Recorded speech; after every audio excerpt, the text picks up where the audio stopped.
we're gonna try to do this. We're gonna try to do this. So starting from, why are these out of order? What knuckle? When they made this, they wait. Is it out of order? Wait, 110, 101. Huh? Wait, I'm so confused. Is it 2? No, that's season 2, 01, 110. Who put these? Okay, they're kind of semi out of order. Whatever. Anyway, Tony Dalton. That's what I'm thinking of. Yeah. All right. So, all right. Episode 1. We're gonna try to do an episode tier. This, I don't know how long this live stream will be. I don't have anything planned tonight aside from this. So, episode 1, the one that started it all. The Roy family prepare to celebrate the 80th birthday of Logan Roy, CEO of the family-owned media conglomerate Waystar Royco. Logan's second oldest son, Kendall, believes he will be the company heir following his father's retirement, but Logan announces that he will not be stepping down as CEO. Suddenly they all became of the opinion it was all so fucking obvious. He presents his children with papers giving his third wife, Marcia, 2 votes on the trust to decide a successor upon death.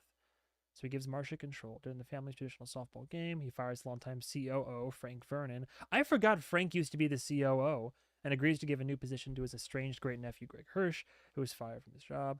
Kendall leaves the game to secure Waystar's acquisition of the media startup Volter. On the helicopter ride to New York City, Logan and his children Shiv and Connor argue over the terms of the agreement, but Logan suddenly collapses from a I'm going to say it wrong, hemorrhagic stroke and is rushed to the hospital. Kendall receives word of Logan's stroke from Lawrence Yee, Volter's CEO and Kendall's rival, immediately after securing the acquisition deal and rushes to the hospital.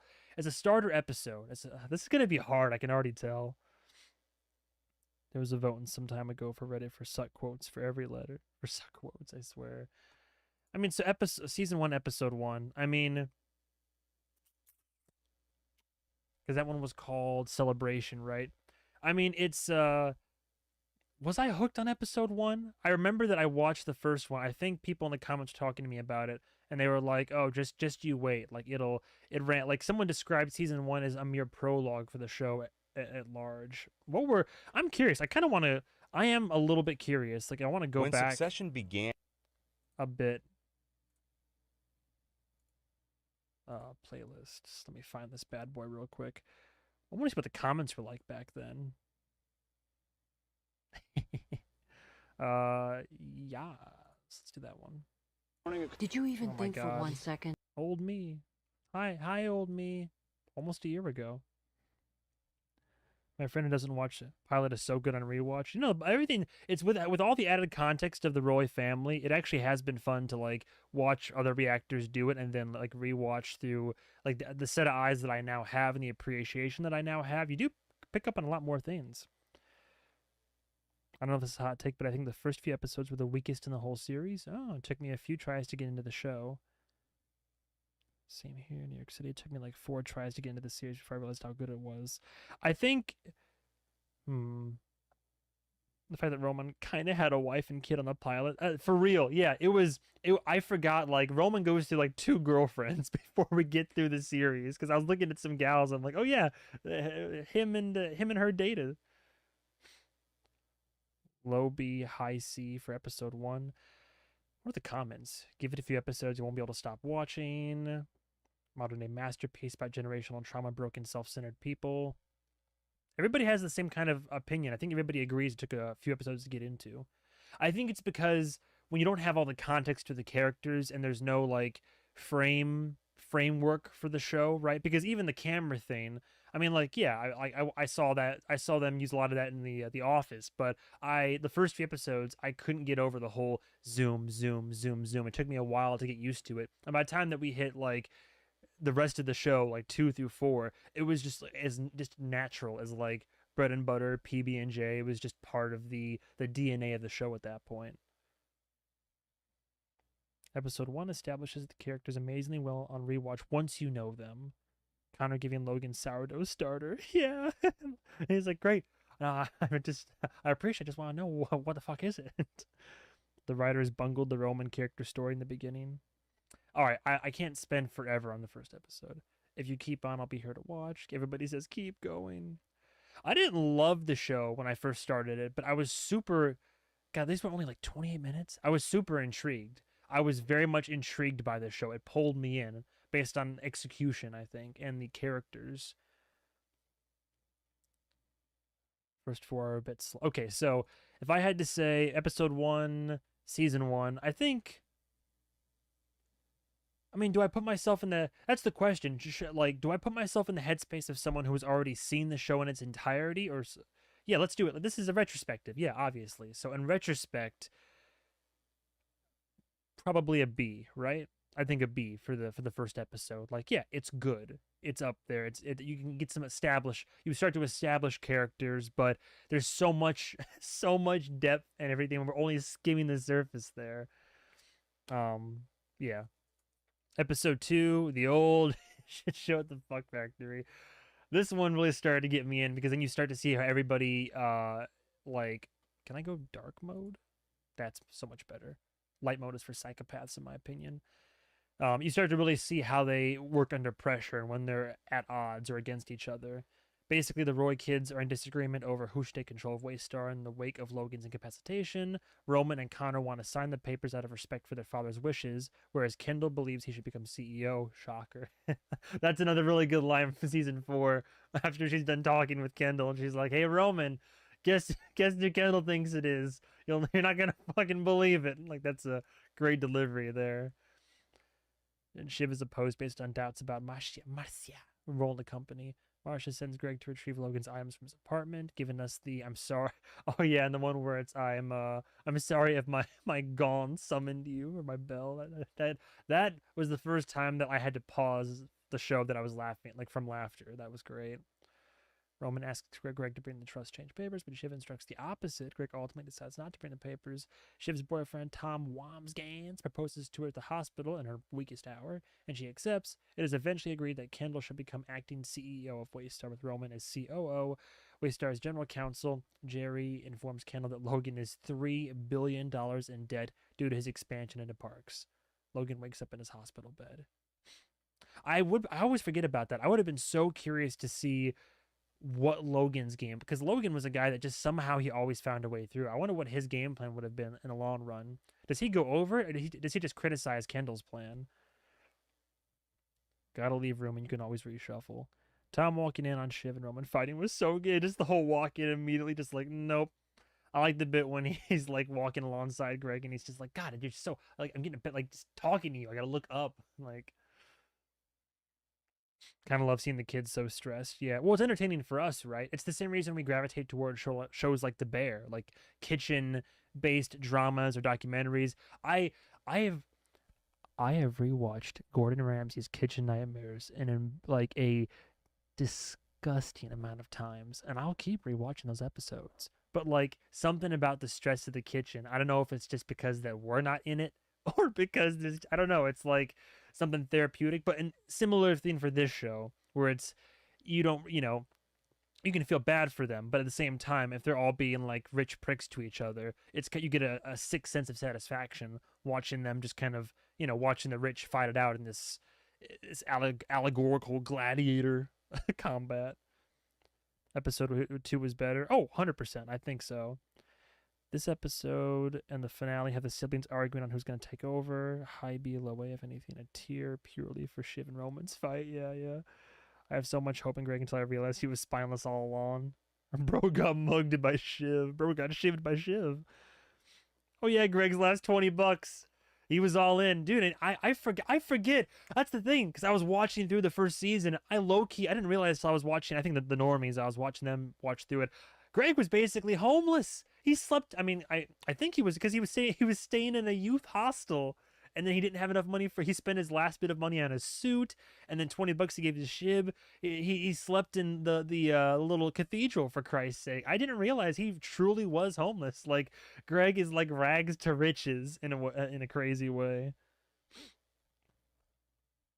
The Kitchen Nightmares rewatch spiral goes crazy. May have been the funniest. He finally got his revenge on Shiv on America Decides. Very true. Prague was great. Closed loop system. Don't even get me started. Well, yeah, I know. So, like, technically I didn't cheat because nothing, whatever came out of my body went back in. Oh, Lord. I'm just more proud that I knew what snowballing was. Anyway, yeah, I would definitely say chat might be influencing me a little bit. I'm not gonna lie, but if I can find the damn episode, 1, 2. Yeah, there we go. I would say 1-2 is an A. I think so. Oh, but do I start scooting things around? I might start scooting things around. This is the part where it's gonna be tricky, man. Tommy Wommy Wom Scam, Soul Tightrope Tommy. Yeah. God, it is such a quotable show. For a show to be so funny and have so many quotable lines, and at the same time have so many excellent like monologues and like character moments and all, it just this is great. Um, what next? So then we get to Lifeboats. So now we see So now Kendall's in the hot seat with Roman, and Logan is alive, and but not exactly well. You know, and I feel like I'm gonna need a little bit of Daddy's go-go juice for this.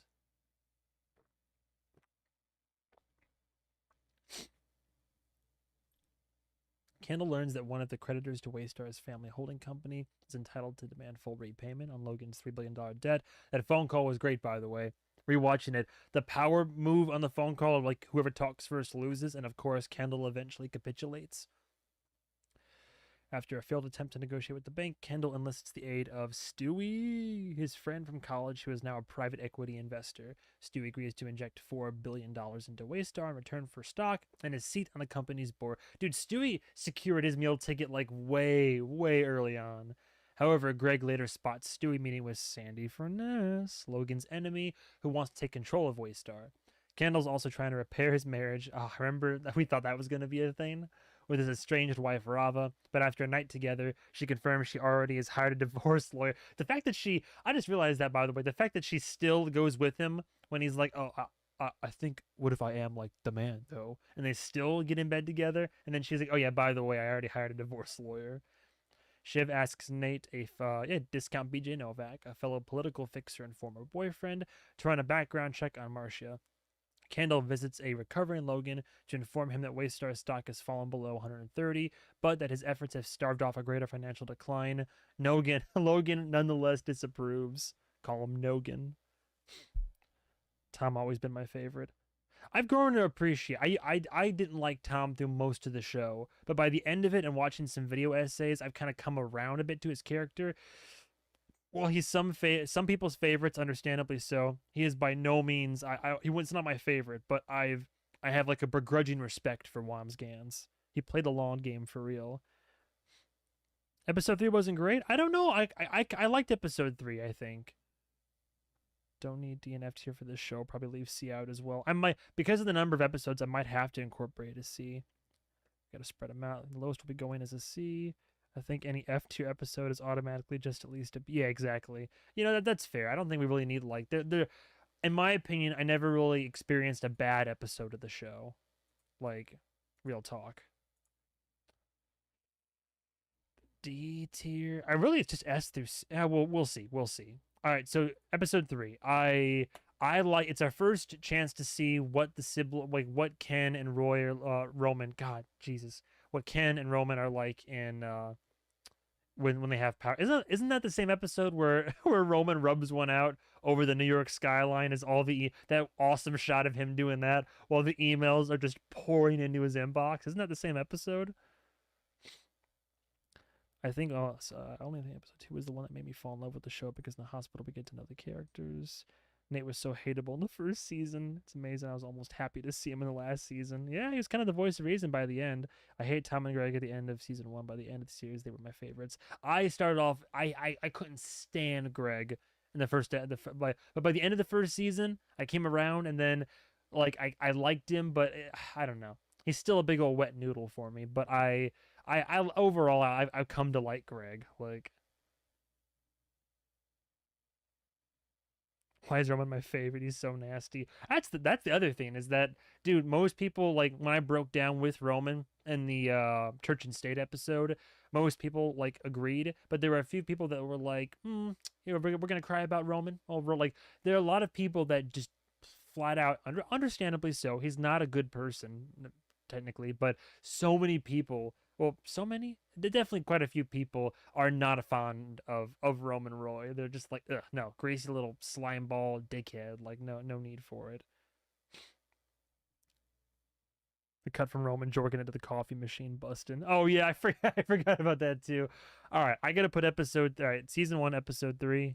Where to go? Where to go? Where to go? Hang on.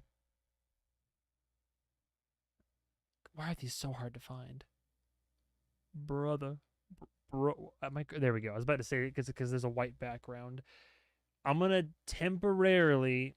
It's probably gonna change. I like it. I think it's really good. Is it? Yeah, I think it's really good. I think because then even you bring in new characters and still there's the balance, and then now we're seeing how business is trucking along, right? They're gonna move around. They're gonna move around. I could easily see it going down. Well,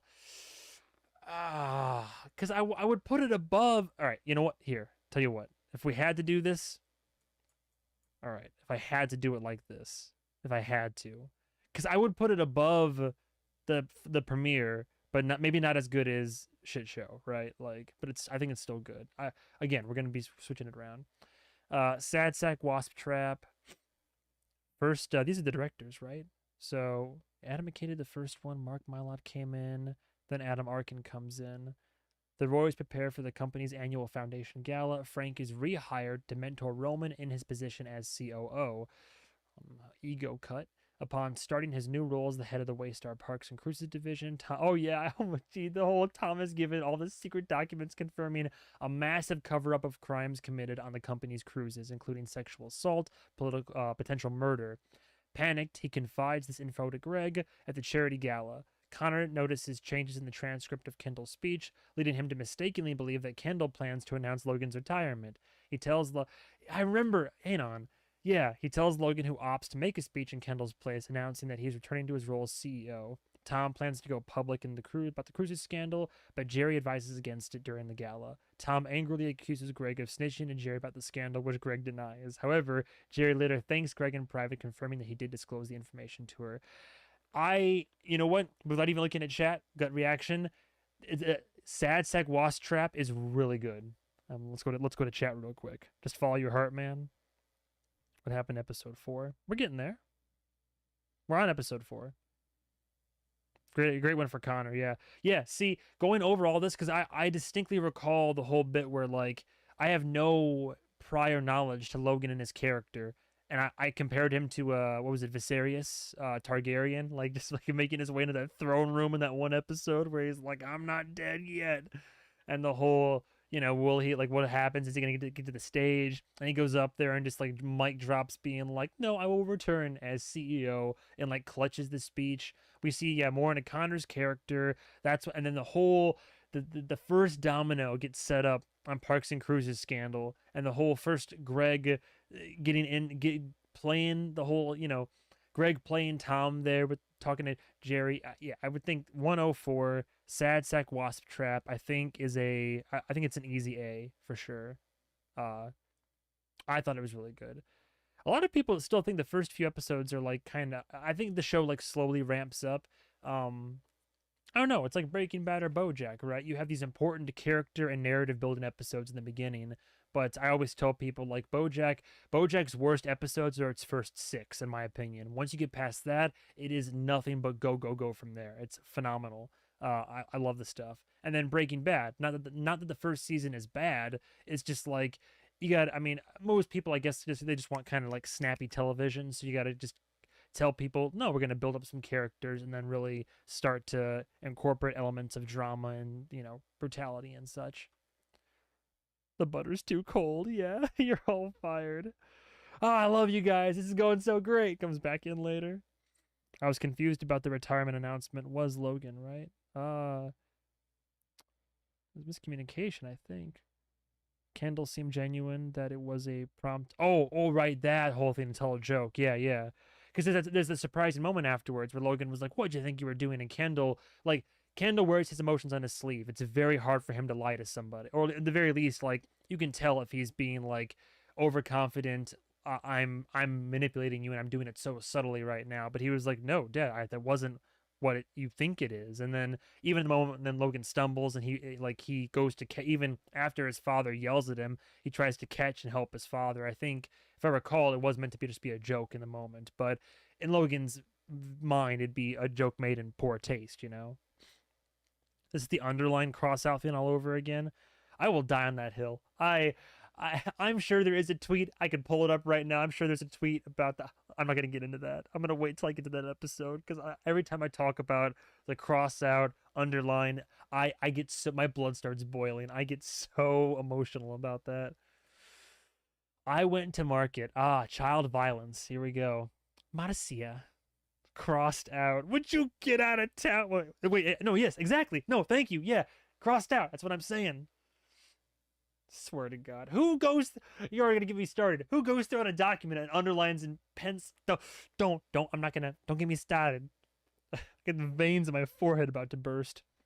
I went to market. Marcia invites Logan's estranged brother. Oh yeah, Ewing's first episode with a 12-hour road trip, and Greg travels to Canada to pick Ewing up. I forgot that Ewing lives in Canada. Makes sense.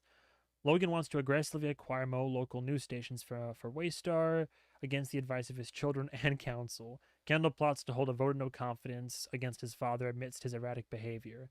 Tom sends Greg to shred company documents pertaining to the cruise scandal, but Greg secretly makes copies. During dinner, an argument erupts between Logan and Ewing over the company and family value. Oh yeah, this is like one of the. That was so crazy because like the kids, nobody really truly stands up to Logan in that way until Ewing comes into the picture. I don't think. There's some minor disagreements and arguments, right? But I don't think it's until I went to market where like his brother is like, this empire of shit that you've built. Like warning Greg not to trust the Roys. As he leaves, Kendall suggests the possibility of a company takeover to Ewing, who is on Waystar's board, but Ewing refuses to conspire against his own brother. The dinner falls apart after Logan strikes Kendall's son Iverson during a game. Logan's behavior convinces Jerry to support Kendall in his vote of no confidence. I'm about to look at chat in just a second. My gut reaction, 104. I went to market. No, 105. My bad. Where'd it go? Why do I keep losing these things? 105. There we go. Might I put it in S? It's not the S-iest of S's, but might I put it in S? I think it's one of the what? No, you know what? A. Oh, but then in terms of like where do I no? Because I think the next one's S. But in terms of but in terms of ranking these, I forget. Is it the highest on the left first? If so, I think. Oh God, what do I? Maybe that. I think 2, 5, 4, and then I think that's it. Okay, what are the comments I'm missing so far? James Cromwell was great as you. Oh, for sure, for sure. Let's not forget Babe a Pig in the City. My man's been around for a minute. He helps give so much texture to Logan every time he appears. 100% agreed.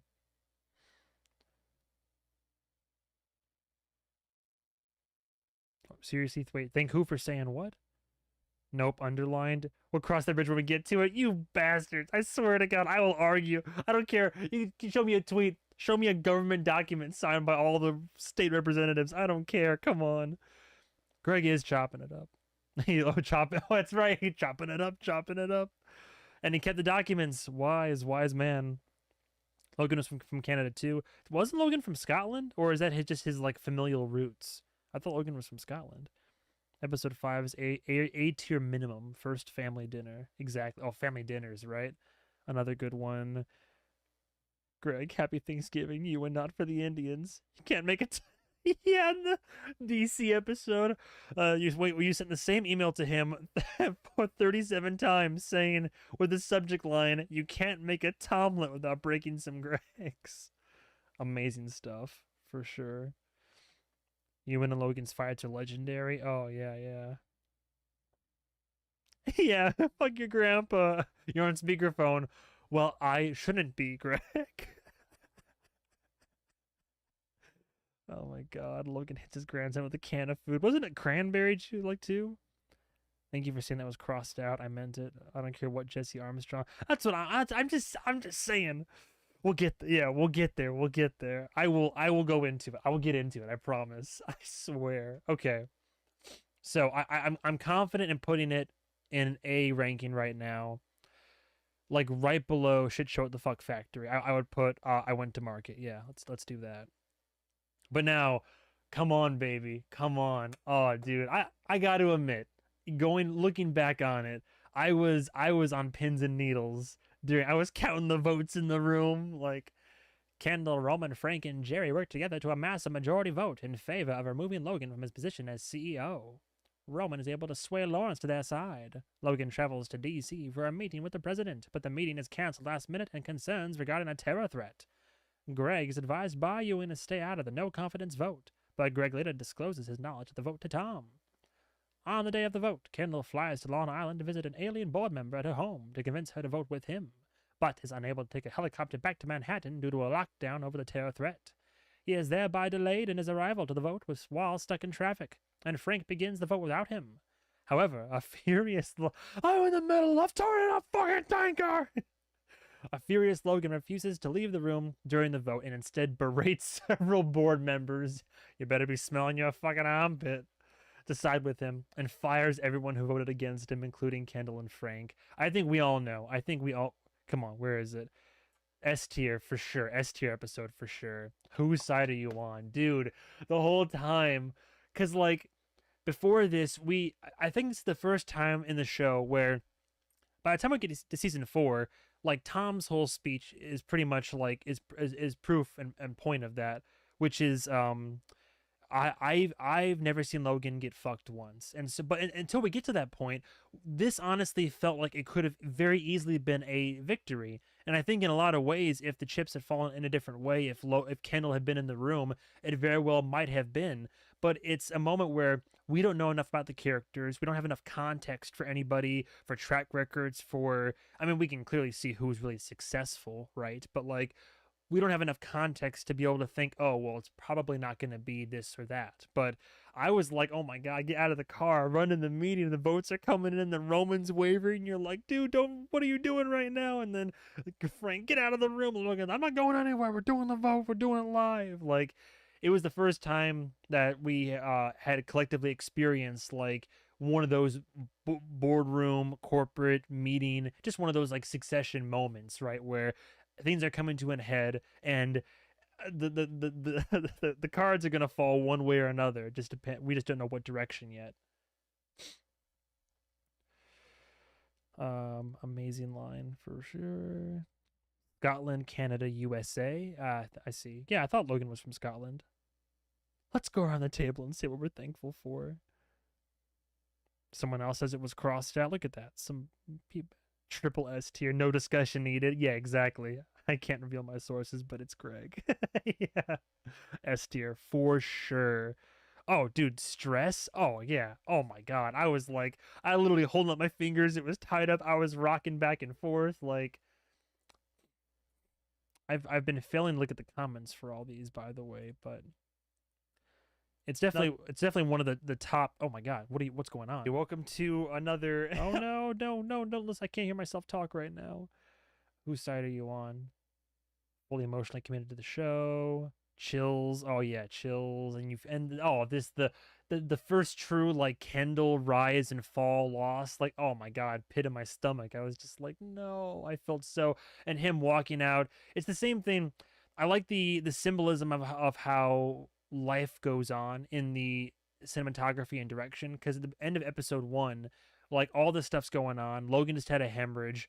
They're going to the hospital. They're like, what's going to happen? And you cut to the kid who got the watch, and you zoom out in the city, and it's just like a cacophony of the world's life stories. Like, in the grand scheme of things, so much is happening. And the same thing at the end of this one. At the end of the episode, Kendall just kind of, like, he's lost, literally and figuratively, like metaphorically. He just wanders out into an intersection and looks around. His world was just shattered, but everybody else around him moving and going, the world continuing, as if nothing else, as if his situation is so insignificant compared to, like, even as big as that is, just life is still carrying on. Like, I love that symbolism there.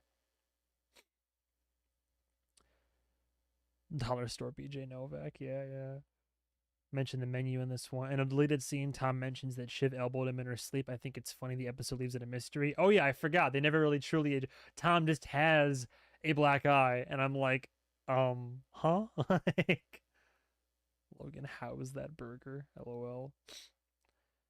Kendall may look like he has it all, but inside he is just a scared little boy who never learned how to ask for people's food or their burgers. And the thing that scares him the most is that if people find out, This comment didn't make a whole lot of sense. If people found out his wife would go to jail, why would it? I agree with all that up until then. Why would his wife would go to jail? Huh?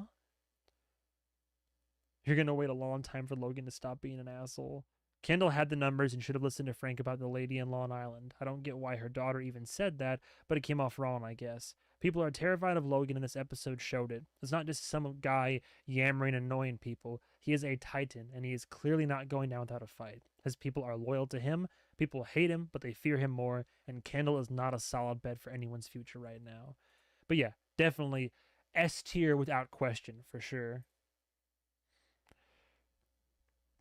The stress of those last 15 minutes or so. Whose side are you on? Is locked in. Logan. Someone sent a telegram to Leona. Tell her she's no longer required. I'm my best to her cancer. Yeah, I forgot. All these great lines. These great lines that happen just like, oh, they're borderline throwaway, but in retrospect, you're like, oh my god, these are just mile a minute. I could be wrong, but I think episode 6 was the only episode in the entire series that ended with an actual song, not a succession instrumental. Will I be a union man or a thug for J.H. Blair? Oh, yeah, that's right. God, don't get me started on the music in this show. Austerlitz. Ooh, God, now we're getting good ones again. Kendall has cut off communications with his family and is suing Logan for firing him from Waystar. Tabloids falsely suggest that Kendall, a recovering addict, has relapsed. Gee, I wonder who leaked those stories. Logan attempts to repair his public image by holding a weekend family therapy. This way to the therapy. I remember that. At Austerlitz, Connor's ranch in New Mexico, which Kendall chooses not to attend. After a fruitless initial session, Shiv leaves to meet with Senator Gil Evis, who's in an interview with a vampire right now, a Democratic presidential candidate and Logan's public rival. After Nate persuades her to join him in working on Gil's campaign, afterwards she and Nate have a sexual encounter in her car. Kendall eventually does arrive in New Mexico, but chooses to join some locals on a cocaine and methamphetamine binge. Roman brings him back to the ranch, where an argument erupts between Logan and the rest of the family. Logan insults Tom and berates Shiv for meeting with Gil, causing her to leave crying. He also admits to planting the tabloid allegations about Kendall's drug use prior to his actual relapse. The argument nearly turns violent when Kendall dismisses Logan's stories of the abuse he suffered as a child at the hands of his uncle. The next morning, Logan is seen privately swimming with visible scars on his back, attesting to his abuse. I don't know if it's a hot take or not, but in retrospect, I would very much consider Austerlitz potentially S tier, honestly. I think because so much is like very subtly revealed over the course of the episode. And now we get to see everybody like in the aftermath, I think. Family meeting. Everything I do for my children. Connor having to tell the therapist he did not diddle Roman. It's another good one. Yeah, I think S tier for sure. I think simple as that. Because in watching some of these video essays, they go into it about how, well, for one, I remember I was on pins and needles. I thought Logan was going to take a swing at Kendall in the kitchen. But exactly how Logan, you really begin to see how completely ineffective the therapy is for Logan, just because of Logan's defense mechanisms and how he functions just with his family, but also day to day. And what was it they compared it? I forget which video essay it was. It might be one of the ones I have pulled up here, but the parallel between the therapist who is like trying to dive in to the water, right? Like it's like dive in and then like literally like hits a wall, hits the floor, gets messed up, so he's not able to fully dive into the situation. But then it was something about like what was it, like nobody see like Logan, I think nobody sees Logan swim, or Logan says no, I don't swim, and then whenever like or I can't, something like that. But then at the end of the episode, when everybody's gone, he is swimming, and he's just comfortable as he does it, as he floats through unscathed, as opposed to the therapist who, you know, like hurt himself doing so. And then you also see the scars, and you can infer more from like his past and his uncle and all that. But there was like a metaphor drawn there with just how comfortable Logan can be in certain situations, or just how the episode entirely shows you how he uses like anything from obfuscation to gaslighting to, you know, like list them off, right? But I feel I need to check my emails. I think we need to reconsider season 1 in the rankings. I think you're right. I feel like I have to check my emails. That's not a feeling, Dad. Well, now you're denying Dad's feelings. Yeah. What do you think about the scratches on Logan's back on the end? I think probably scars from childhood beatings. 100%. I think that's his. It's got to be his uncle. As and the only tie we have to that, for one, it's Kendall. Kendall tries to dismiss that in the kitchen, and that is an emotional trigger for Logan, who gets up in his face about it as like he's. There's that, and then in Church and State, again, it's only like a little. It's only like little scraps of information and insight. But Ewan refers to their uncle as a character, and then says that Logan believes that he was the one that brought back the polio that took their sister, and he's like, "What our uncle and aunt, or at least the uncle, did nothing to disabuse him of that notion." So they basically were like, "Yeah, you came back and you killed your sister," and so I'm sure there were beatings and there was abuse, and then even like. Well, when Logan is back in Scotland for Dundee, right? He has those the musings in the car, where he's like, it all seems so simple, but it wasn't. Part of him, like parts of it, I think he's fond of, but like a lot of it is he's also not. It's just very complicated feelings on the matter. I'm interested in becoming a meth head. Yeah, I can make this shit up if you like. The Marsha Willa convo was amazing. I knew a woman who was your way. She died. Guy howls Roman. Wow, funny and cool. Yeah, yeah. Little moment Roman Kendall. Yeah, exactly. And that was one of the first moments that truly like gave me an inside track into Roman's mind and endeared me to him. While so many people are quick to write off the sarcastic, asshole comedic relief as somebody who's like not a serious person. It shows you like he wouldn't have shown up. I mean, you can tell. I mean, there's care there. I mean, like, is there maybe like an obligation? Perhaps you can make that argument and say, oh, he felt obligated to show up. But if I recall, when I watched the episode, he heard it was going on. He heard where Kendall was, and he was like, well, no, I'm gonna go get him out of there because that's not good for him. Like, whenever the siblings are in sibling mode, it's so bittersweet because they truly they get along and they joke and they care for each other. The one time Kendall has fun in a car. Oh no. Gonna do a tier list for the characters too. Yeah, we're doing one for the characters. We're gonna be getting to that point. Logan telling Shiv she was marrying a man way beneath her. Yeah, yeah. How ironic, right? God, they really had a buried lead with Tom. I think Austerlitz is up there though for sure. Prague. S.J. Clarkson comes in. Roman is put in charge of planning Tom's bachelor party, though he initially wants to host it in Prague. Stewie in the first of many episodes, where it's just a complete bait and switch, by the way. Stewie invites him to a secret underground party held inside an abandoned New York railway station where powerful business and media figures mingle. Logan tasks Greg with ensuring Kendall's safety amid his renewed drug abuse. Tom is initially drawn to the party's unhinged sexual atmosphere, but he becomes doubtful about his relationship with Shiv, unaware of her ongoing affair with Nate. He is eventually goaded by Roman into having sex with a woman at the party, which is Roman's upcoming girlfriend, if I recall. Shiv meets Logan for dinner, where he implies that he knows of her affair. Shiv, perceiving this as a veiled threat, refuses to stop working for Gil. It's crazy, by the way, like, Shiv had a solid political career going for her, and just the tragedy of or I think there was a video, I never watched it, but I saw a title for it one day that said like the dissolution of Siobhan Roy, where it's like how she just just self-destructs her career trying to get in Daddy's favor and try to find her spot at the company because she was building like a whole career for herself. Marsha later calls Shiv to say that Logan will not be attending Shiv and Tom's wedding. Oh yeah, the play. At the party, Kendall meets with Stewie and Sandy, who want to buy out his share in Waystar for $500 million. A vengeful Kendall instead proposes a hostile takeover that will grant them a controlling interest in the company and name him CEO. Crazy ending that episode, right? I think, gut reaction, Prague I feel like Prague is still an A. Is it a stronger? Is it a weaker? Is it Prague compared to Sad Sack Wasp Trap.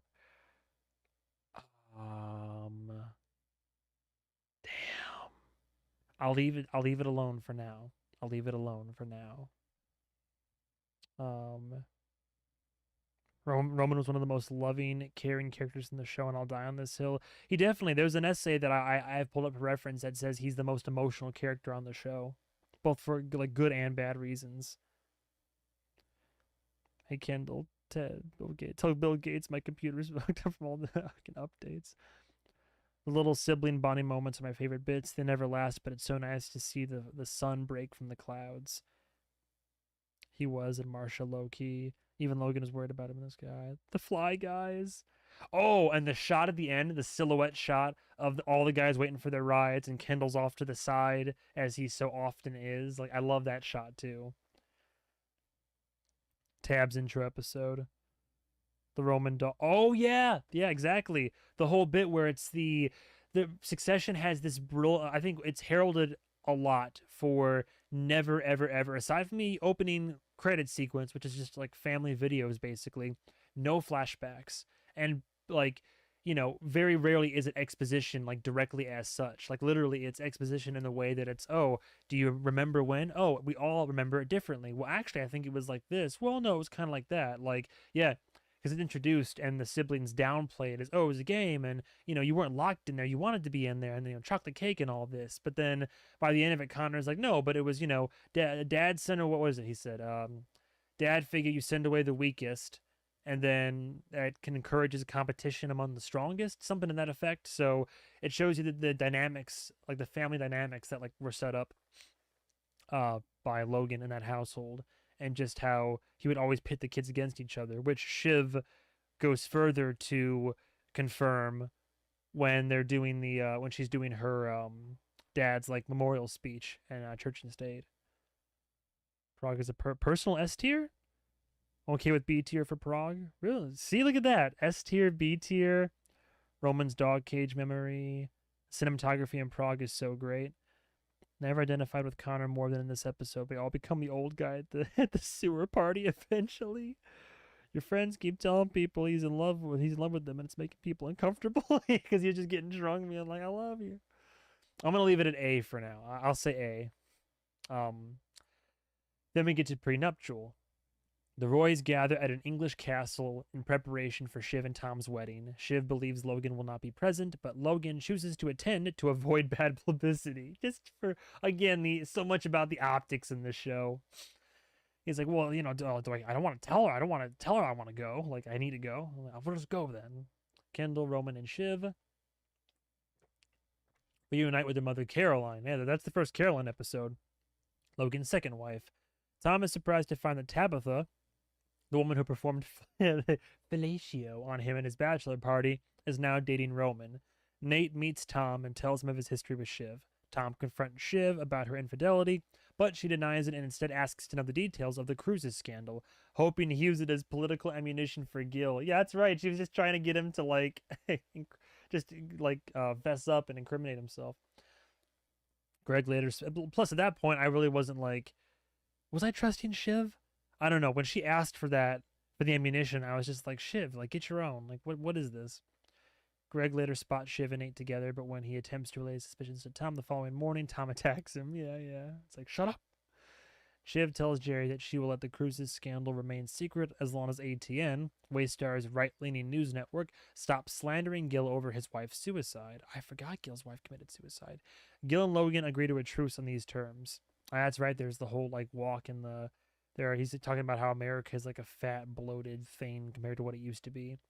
Kendall is told by Stewie and Sandy that their takeover of Waystar has been moved up to the day of Shiv's wedding, as they would have more leverage over Logan while he's out of the country.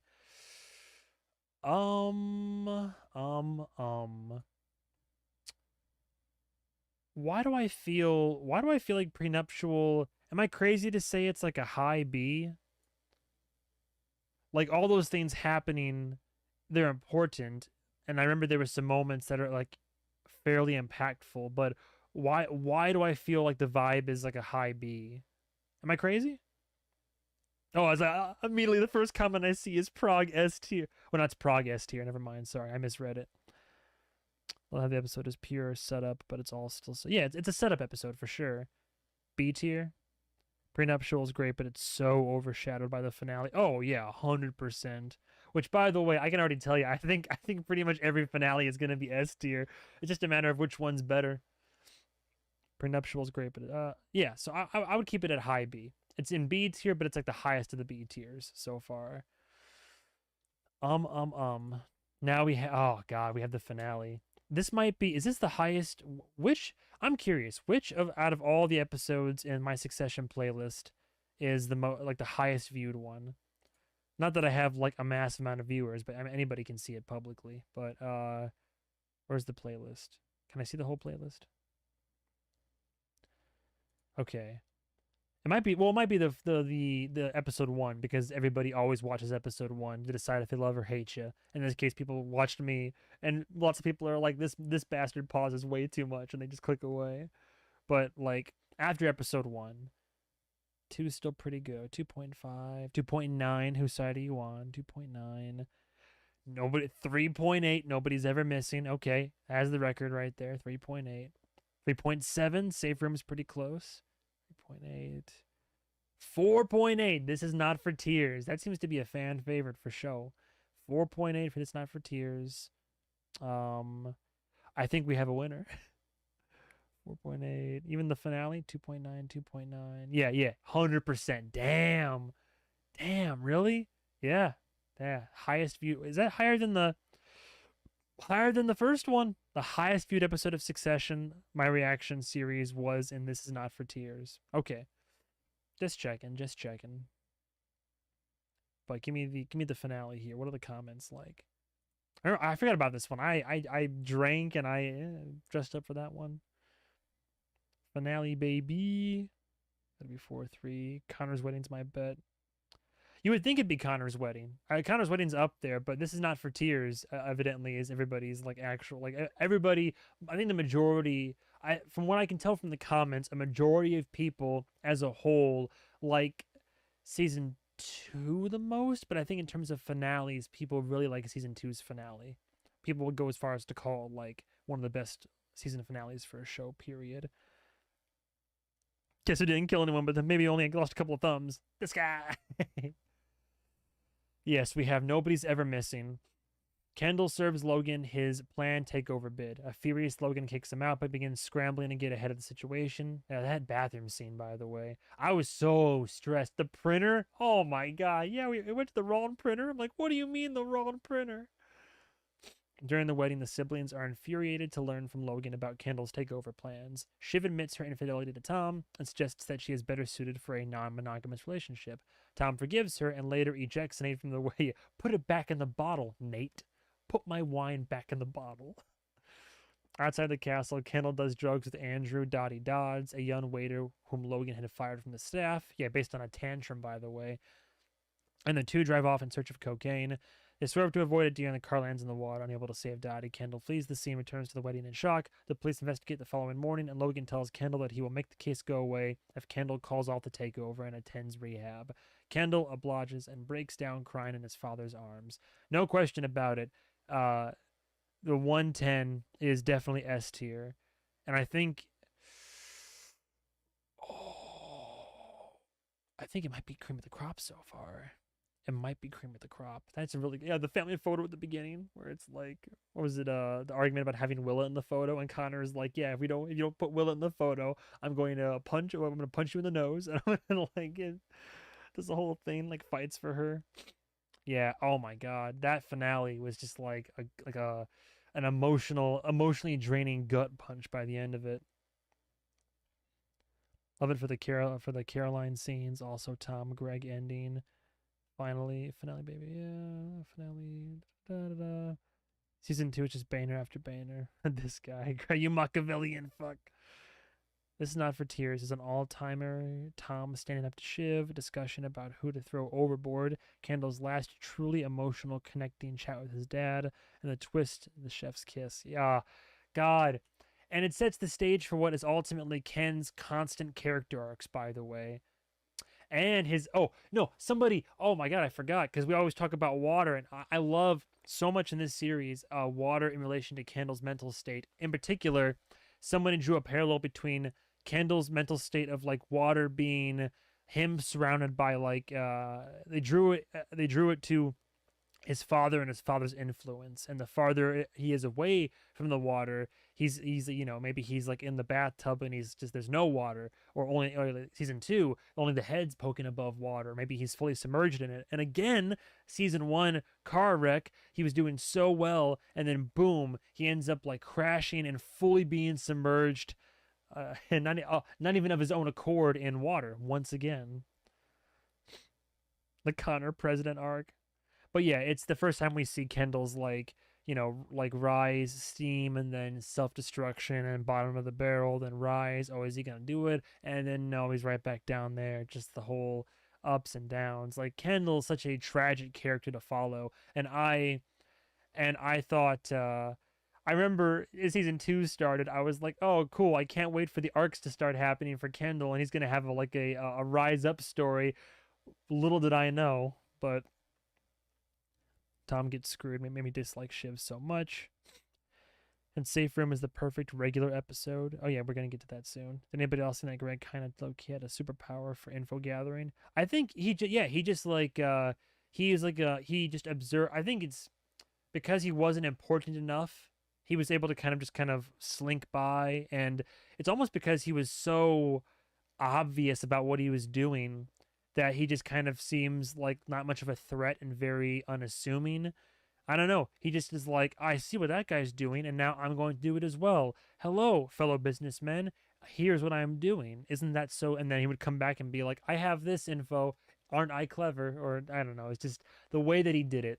He learned how to do it, but the way that he did it was just very much not how everybody else was doing it. It was conniving, but not like he doesn't appear outwardly malicious, I guess. By the end, he learned to use it to translate the Swedes. Exactly. Dude, that was one of the smartest things Greg ever did. That's a new word for me. What is that? Onanism? The spilling of good seed? I love it, seeing a new word. Yeah, the water metaphor. Season 2 opening with Kenny Boy and his head barely above water. Connor's burner. Too much bread is my favorite. Okay, so yeah, that ended, and I was like, my God, you guys were so right about the show. Here we go. I hope Kendall gets the help that he needs. I was just like, I was so upset to see our boy, like, he had it in hand, and he wrecked it for himself, because after being, taken down, because like Logan berated him emotionally in front of everybody else and like denounced him and all this type of stuff, and the only way that he can seek solace is with substance abuse, and then that's where the spiral came into play. And that whole scene where it's just like how Logan like just gracefully manipulates him. Crazy stuff. Okay, then we have season 2. So far, season 1, I mean, season 1 mostly A and S rank overall, but again, that could change. Sorry if this is going kind of slow. I guess we gotta give every episode its time in the spotlight, right? And as we get closer to 4, there'll be more and more recency bias. But the Summer Palace, 48 hours after Shiv and Tom's wedding, Kendall's pulled out of a rehab facility. I felt so bad for him, in Iceland, to give a public statement regarding his decision to back off from his role in the hostile takeover. Logan's financial advisor, Laird, suggests that he sell the company and name his successor. Crazy. Isn't that crazy? I almost forgot. Isn't that crazy how the strongest bit of financial advice that he gets is what he ends up like all of a sudden, Mr. Roy, by season 4, you're of the opinion that it was all so fucking obvious, aren't you? My oh my. The fact that I forgot it was suggested so early on, and by the end of it he's like, I think it's a good time to sell the company. Like, despite going to rehab, Kendall continues to indulge his cocaine addiction and receives his deliveries from Greg. The Roys assemble for lunch at the family's summer home in the Hamptons. Logan is unable to extract an honest opinion from his children about whether he should sell the company. He has each of his children individually meet him in his office and offers Shiv the role of CEO during their meeting. That's right. Oh my God. And so the carrot and stick, he just shifts his attention and is just like, is this real? It's like, all for you, Pinky. This is real. This is reality now. Shiv is eager for the opportunity, but does not disclose it to Tom, only telling him that he has been promoted to ATN's chair of global. Man, crazy how then she gets him on that path, right? Because from ATN, yeah, he goes from there. ATN's chair of global broadcast news. That night, Logan flies Kendall to a meeting with Stewie and Sandy, who refuse to come to a compromise. The Summer Palace. And then there's also the whole bit with like the dead animal in the house, and then throwing out all that good seafood because of the stink, and then he blames the. I did we ever did the fans believe it was the contractor that he hired that was the one who planted the animal, or was that because he was like, no sir, not right, and like he ends up just not paying him and being like, oh, who's your lawyer, Mr. Magoo? Good luck suing me. I think the Summer Palace would be. Hmm. But there's that good Pinky scene. Oh my, with Shiv. We're 2-1. My God. I'm gonna put it in B, but I'm gonna put it the highest of the B's. Can I please? Because there's that really good scene between Logan and Shiv, and I don't know what do people think? It's really funny how aware all the characters are about the others. Everyone knows Greg is an annoying leech. Roman tells Logan that Ken is going to implode in 3-1. Yeah, for real. Question: how many episodes have you actually rewatched? That's the thing. I didn't. So well. Here's the thing. As I being a reactor and editing my own content, as I watched the show, I didn't just watch it all once. Like I watched the show, and then as you edit each episode, and then upload it, and then rewatch some, I've seen all the episodes in their entirety at least twice, at least twice. Some as many as 3 or more times, but it's a matter of like age now, right? Because now I've been watching some video essays, luckily that have been refreshing my memory and highlighting older episodes and moments that happened. And then what was it, the other part of that? Oh yeah, and watching some reactors react to the show and as they started up. So I'm like admittedly, my memory is not going to be as strong with some of the earlier seasons. I have recency bias, but I've watched them enough and I remember enough from them. But again, it's why this could change, and like there's so many variables, especially if I rewatch the entire show. I don't believe it was malicious, just Logan being an a-hole. Yeah, all right. Probably B tier. Oh yeah, see? The raccoons were in a bag, so I'm pretty sure it was the contractor. Interesting. See, we already have some discourse. Shiv and Logan, the best scene of that episode. Yes, for sure, for sure. Do I have a favorite video essayist for Succession? This would be a good time to kind of pull away and look at some of the ones that I have watched so far. There have been some good ones. What have I watched? This one was the first one that I watched. I liked it a lot. It's called The Succession Character You Never See, and it talks about how the show's direction, especially when it comes to intimate scenes, and how flawed and like like it looks messy, but it's done so very purposefully in that way. Perfectly flawed, the character we never see, and it talks about some scenes with the camera. The camera almost is like it's like reacting to people as they like come in, or like focusing on certain reactions, and then it's which ties into some other video essays to talk about how Succession's almost not about what people say, but about how people say it and how they react to it. It's all about those reactions. We talk about those little emotional moments where you see a hint of doubt in somebody's eye, or a flick, or a glance, or like a smirk, or something like that. Um, Observational cinematography is another section of that. Being part of certain like dinner table scenes, the value of subjectivity, because he brings Mindhunter into play. Mindhunter being one of my favorite shows of all time as well, but how that's more as well directed as that is, it's directed in a much more traditional manner as opposed to Succession. Breaking form, the value of subjectivity. So that was a good one. Of course, I had to go into Roman Roy, Succession's most sensitive character. I think I'm sorry if I'm blocking these YouTubers, by the way. I'll pull it up so you can see. Ethan Butler did one here about Roman Roy being the most sensitive character. I like this one. It's just a basic video going into Roman's character. I'm almost afraid to watch video essays. For one, this is my video essay, but I want to give credit to these people, but I also don't want to like trigger copyright or like somehow get this video like live taken down for showing too much of the show. Another one I watched was why Succession's final episode is so perfect, because a lot of I think when the episode came out, there was a surprising amount of controversy in it, and this kind of just goes into just how everything comes to a full head and just how well it's done, and kind of addresses a lot of points from like different parts of the seasons leading up to the finale. But it's another good one about why the final episode works so well, and it is, as the writers and directors and everybody says, it's the encapsulation of like the final episode in a tragedy, like a full, just like the fall of the House of Roy, essentially. Like, another good one that I referenced a little bit earlier was by Nerd Writer here. Succession, Say What You Mean.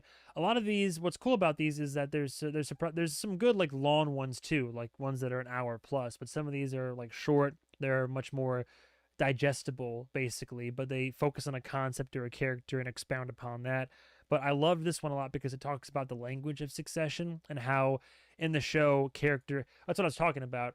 How in the show sometimes it isn't even about what people are saying, because so often people just say stuff, and it can be weird sentences, it can be weird phrasing, it can be stuff that's even like throwaway, or just in Logan's case it can be stuff you say to kind of bait out a certain response. But it talks about the language of Succession and how, again, it's more about like how the characters talk, what they're truly saying underneath, and how the show's characters speak through their reactions, essentially. So it's another good one about the language of that. um this one I had to watch it because I always want, even if I don't agree, I want to hear the other choice. But Succession's best character, it's a video essay about Tom Wamsgans and how out of all of them, this was this one's favorite. The intro of Tom, the Prague episode, Safe Room, a lot of people's favorites. What It Takes was a big one, and then so on and so forth. But this one was only made after season 3. And then, as you can see over here, plenty of people think that, why Tom made the right choice, how perfect sensitive performance and all of this. For a lot of people, Tom is people's favorites for sure. Another good one was just a general review by a Karsten Runquist, I believe. But it's just a review that goes over I think the show in its entirety. Yes. Intro, and he also did a video, like multiple videos, like series retrospections, which I don't think I watched the full no, did I watch the full retrospection? I might have. Anyway, but finale thoughts, side characters, talks about Jerry, Greg, Tom, all the main characters, general thoughts on it. It's another good one.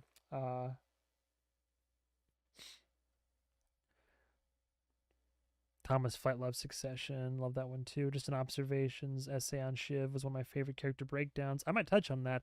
I've only watched one of his after, because I saw Arthur. I saw you come in earlier at one point, and you mentioned that that was a channel that I hadn't watched yet. And I watched the one on Logan and like how Logan manipulates people, and he's great. Honestly, this Irish fella had some it was 19 minutes that perfectly broke down Logan's tactics and how he operated in the show. I feel like and sure were never used. Never used yes once in the entire show. And it's like oh sure, yeah. Logan just being like what else is there?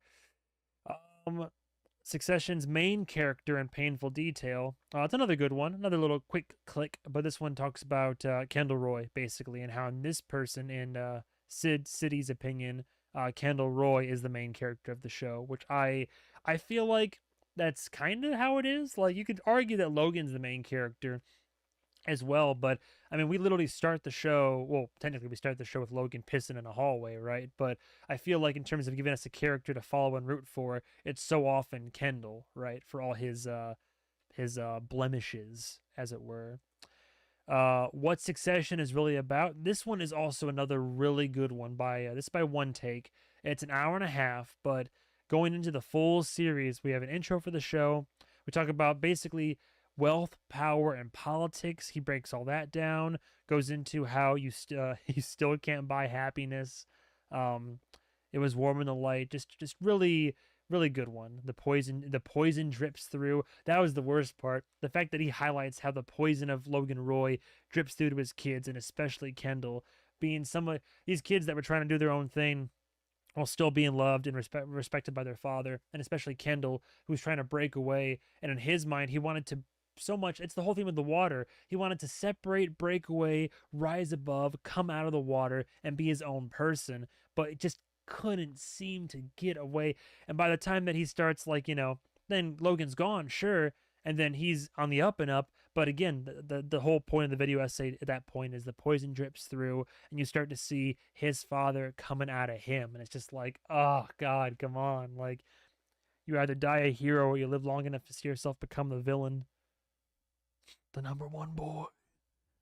Succession reframes. Sometimes more is more. One of my favorite essays about the writing of Succession. It talks about language and subtext. Learn a lot from it. Yeah, by all means. I don't know if it'll let you post links in the chat, but send links my way. I'd love to see them. And then this is the one that I just watched after the recommendation by Arthur with Jepson Observation. Funny that I watched his last one first, but how Logan Roy manipulated everyone in Succession. Talks about his powers of manipulation, coercion, social pressure, competing rivals, pitting people against each other. And creating a false reality overall. But it's yeah, I'm gonna watch the rest of his for sure. These are really good essays. But anyway, back to it. Walter, we're in season 2. Gil tells Shiv he'd name her chief of staff if he won the presidential election, which is crazy, by the way. She turns that down eventually. Connor and Willow return to New York, where Connor prepares to announce his own bid for president, which also, I believe, came from the whole thing where it's, what episode was it? Was it at the wedding? Where Willow was like, yeah, well, Connor doesn't really do much. And he's like, I'm starting a podcast. What are you talking about? And then like 5 minutes later, he's like, Willow, I'm finally going to do something. I'm going to be president. Like, you could almost say Willow sparked that in him because she was like, oh, he doesn't do anything. And he's like, maybe I should do something. Conhead Army. Let's see. Logan suggests to Shiv that it would take 3 years for her to fully integrate into her CEO role. Although, to be fair, he's not entirely wrong, because although she has built up experience in the political realm, yeah, she's kind of banking on, like, just the fact that she wants it and a little bit of nepotism there. So, as much as I don't always agree with Logan and think that he often is just kind of using people, which he's still using Shiv, of course, for her skill sets and et cetera, but he's not entirely wrong. Like, she wants to just hop in as CEO with, like, no experience aside from, oh, as kids, we played outside daddy's office. Like, that's kind of, it's a lot. Tom tasks Greg with rooting out inefficiencies in ATN's operations, despite Greg's reluctance to work for the network. Logan has Kendall and Roman review Walter's performance. Again, this whole thing here talks about competing rivals, and that video essay that was mentioned earlier talks about that's how Logan operates. Logan knows what he wants to do. He doesn't want Walter. He wants to get rid of it, like gut it and move on. But in order for it to seem like it's not really his direct idea and not a direct, like, decision of malice against Kendall, he makes it seem as if, oh, Kendall and Roman, I want you both to go in here and report back. It just so happens that what Roman brings back, like, happens just to fit into the narrative that Logan kind of already had in mind. And then that's when then ultimate power play forces Kendall to go gut his baby, which, again, in that video essay, someone pointed out, Kendall acquiring Walter for Waystar is, like, the biggest and really, like, the only thing he's done, like, for the company and in terms of his, like, career. Like, that's the thing he's done, is he bought Walter, and that's after cramming, like, overpaying, by the way, cramming him so much down his throat. But Roman reports to Logan that its business is failing and its employees went to unionize. Logan sides with Roman and tasks Kendall with closing down Walter. Which, by the way, that scene where he's like, the guy spits in Kendall's face. He's like, "That's all you got." Why are you doing this? Because my dad told me to. Because your dad told you to? Like, great scenes again. Shiv tells Tom that Logan offered her the role of CEO, which puts Tom's ambitions to inherit the company in jeopardy. Shiv assures him that his inheritance is safe. Shiv later quits Gil's campaign. Kendall terminates Volter's staff, flatly telling Lawrence that he is doing so on his father's orders. Volter. Ooh, honestly, where to go? This is 202. I would say, ooh, mid B? Nah, mid B. Maybe not as good as. Ooh, is it? Where is it? But prenuptial though. I think the Summer Palace is still better. Volter's so good though. I think Volter's got some really good moments. Some moments that had me reacting up a storm. But prenuptial is more of a setup. Episode 2. Might we be putting this above prenuptial? Maybe. We'll see. We'll see how I feel.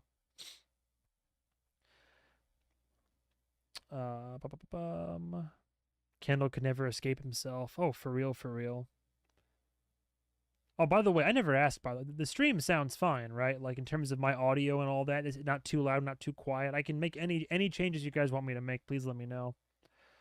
While Logan was alive, Ken wanted nothing more than to be free from his dad's shadow. However, afterwards, he always would say, "What would Dad do?" Connor wiped the floor with Gil rhetorically in the end of season 1. That inspired him to campaign. Yeah.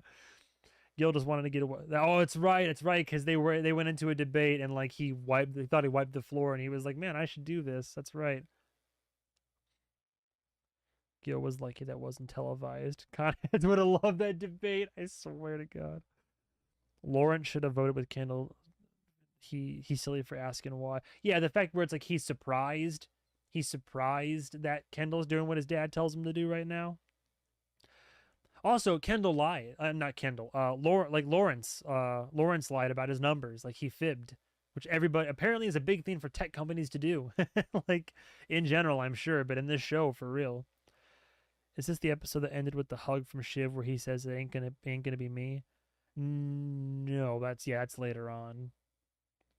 A tier. I mean, I potentially, I could be swayed for A tier, but I think that it's Volter compared to like Prague and I went to Market, shit show, Sad Sack at the like, and then even the Summer Palace. Like, is Volter better than the Summer Palace?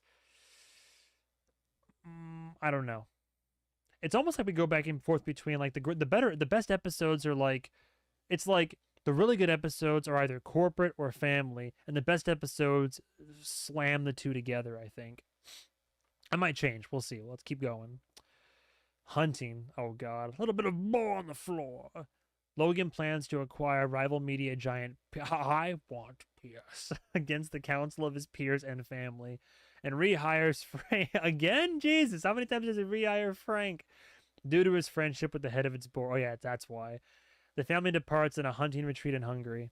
On the way, Logan is furious to learn that someone disclosed info on him to author Michelle Pancil, who is writing an unauthorized biography on him. While hunting, Greg confides to Tom that he met with Pancil. Oh, that's right. Greg is the one that at the beginning of the episode, right, where it's like, where it's on the record. She's like, well, it is on the record. You just said it, and begs him to keep it a secret. Connor announces his presidential bid on a platform against taxation. And is that the episode where he's like, and whose hand is in and who is that? Uncle Sam. And whose hand is in my pants? No, who is that? Whose hand is that? How does he say it again? Who is that? Uncle Sam. Where's his hand? In my pants. Shiv has a one-night stand while Tom is away. During Din Din, Logan finds out that PGM is already aware of his plans and subjects Greg, Tom, and Carl to a vicious hazing ritual called Bore on the Floor until the source comes forth. Kendall finds out that it was Roman who privately reached out to Pierce's. The next morning, Logan learns that Mo, a recently deceased board member, talked to Pancil, absolving Greg of suspicion. Frank informs Logan... That's right, I forgot about that. Frank informs Logan that PGM's CEO is interested in a meeting. Logan tells Shiv it is time to bring her into the company. Ooh, man, oh man. That's the one where everybody in the comments was like, Logan Roy firing on all cylinders. Again, I'm sorry that I keep forgetting to read these comments. Hunting. Logan's reaction to Mo riding out on cruises had me dying. That's right. Oh yeah, where it's is that what I think it is? Like it talks about it at breakfast? No, it's something else I'm thinking of. No, it is breakfast because he's like, "Who did it, Mo?" And it's like, well, like he starts to get angered, and then like Mo's dead, and he's like, "Oh well, what a shame." Uh, Logan impression has me rolling low. Tom and Greg's relationship really comes into full bloom. Roman genuinely likes the Pierce theme because Logan is for it. I think Logan is pretty much the most loyal to his family unit and the company. While he fears his dad, he does genuinely love him, and I think the most out of all of his siblings. Yeah, he does. Even in death, like he want like Kendall thinks news in general is prehistoric, and he is still sad about the Volter situation. Shiv gets a lot of hate through the entire fandom, so I don't like to pile on the comments, but I really do like her character. She's one of the most polarizing female characters we've seen in recent years, and Sarah Snook plays her brilliantly. Her feelings for Tom are complex because I think she would rather believe that Tom is using her because it makes more sense and she doesn't want to get hurt. For her, it's almost like she would rather him be using her in the way she's using him. She thinks the relationship is transactional. Shiv plays her role well and does what other characters try to do, except she's more successful at it so far. Tom's relationship with Greg mirrors his relationship with Shiv. The dynamic is funnier, I guess, but Tom is very dependent on Greg because he gets so much shit from the family. So Greg is like his punching bag and someone who he keeps around to feel superior to. The season really takes off from here with the Pierce storyline. I think someone said it was a little bit too cringy, if anything. There's some reactors that enjoy and laugh at things, and that turned my stomach in this episode. This one where I fully became anti-Logan. He might have built an empire from nothing, but he dehumanizes his employees and his kids. Shiv doesn't make the correct assessment of the situation. Waystar Royco is like Fox Studios and Disney. With theme parks cruises, ATN is Waystar's moneymaker, while PGM, while being a big name in news market, is nothing compared to Waystar as a whole. Let's see. She has this assessment wrong because of not having experienced business. Others are doubtful. Shiv is bringing to the relationship what she's seen Logan do. I've always been of the belief that Shiv loves Tom more than he loves her. He's head of ATN now and gets the money too, and has always thought that Shiv will get him CEO, while Shiv gets only an open relationship out of this. Many men would be okay with getting money and being in an open relationship too, etc., etc. It does matter to Logan that he worked his way up from virtual poverty, while his kids and everyone else around him were born rich. That's why he sees himself as a good dad, because he thinks billions of dollars is a substitute for parental love. It's also why, as eldest boy, I love it. It's also why, as Kendall pointed out, he is jealous and hateful of what he gave his kids and why they were never going to be as good as him in his mind. I forgot, my guy told me my eyes were really stunning. Thank you. It's so funny how you call Raw. Yeah, for so many, I was so confused as to what Roman's name was for the first 2 seasons, especially because like Logan kept calling him Romulus. You doing hyperdecant? Anyway, I'm getting sidetracked here. Uh, Hunting. Oh hell,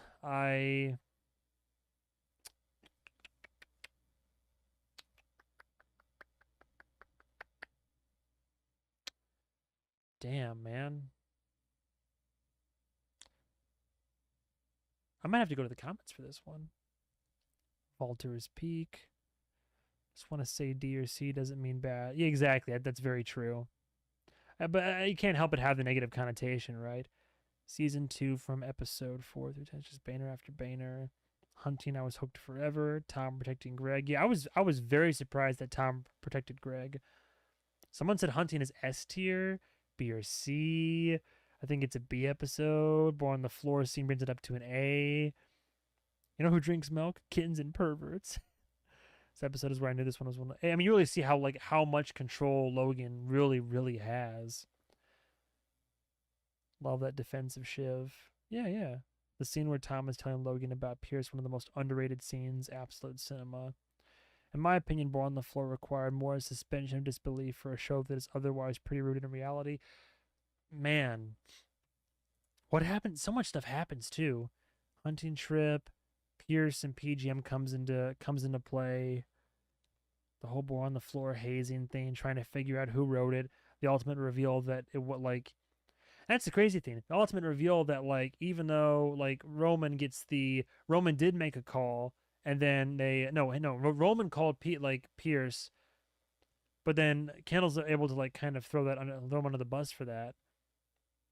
We learned that Greg did talk to Pencil, not Pencil, but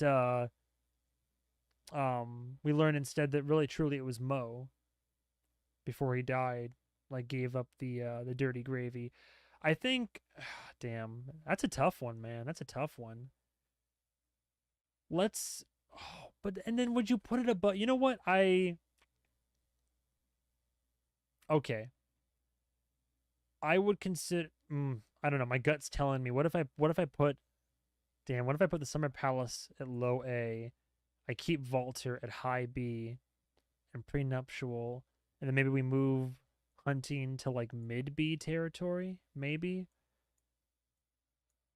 Can you please? There we go. Maybe.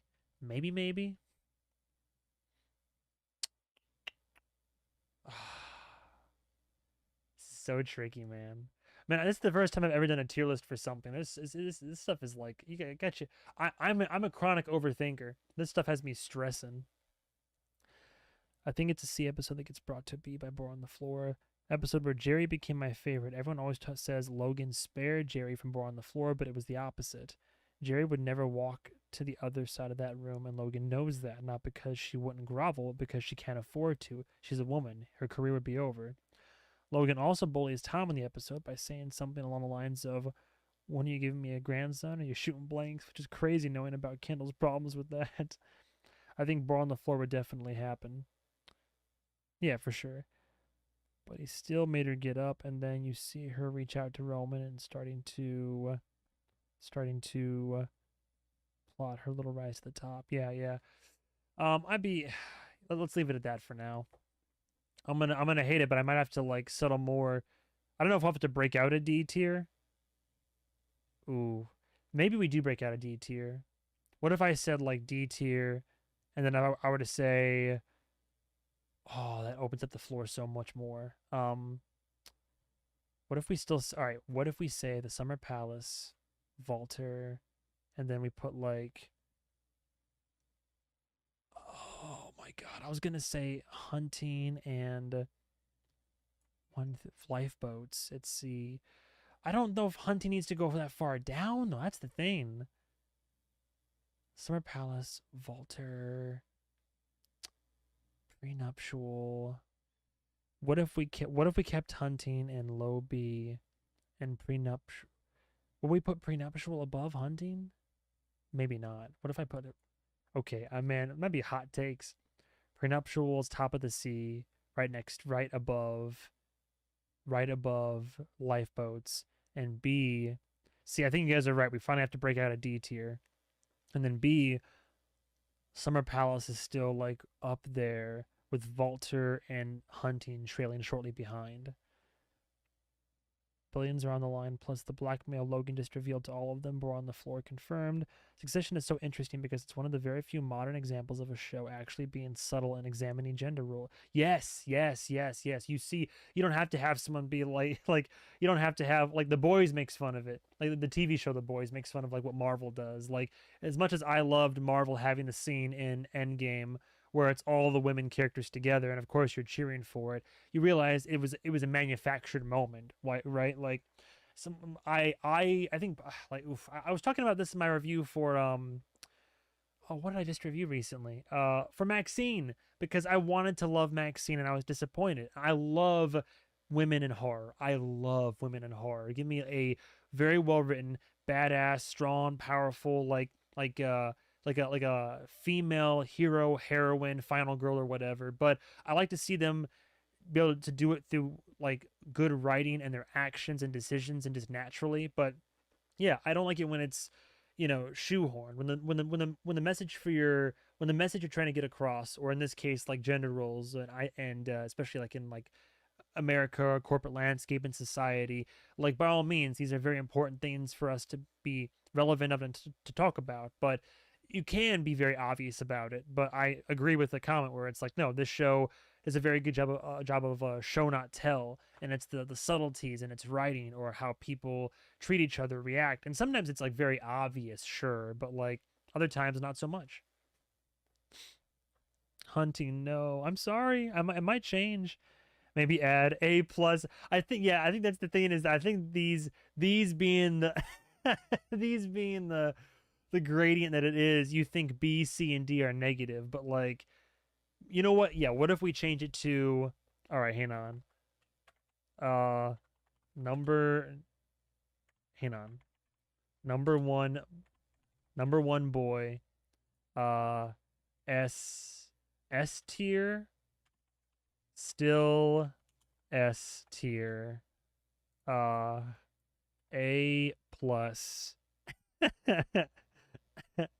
uh, um, good stuff. And where else am I gonna put it? Perfect. There we go. Number one boy, still S tier episodes, A plus stuff, good stuff.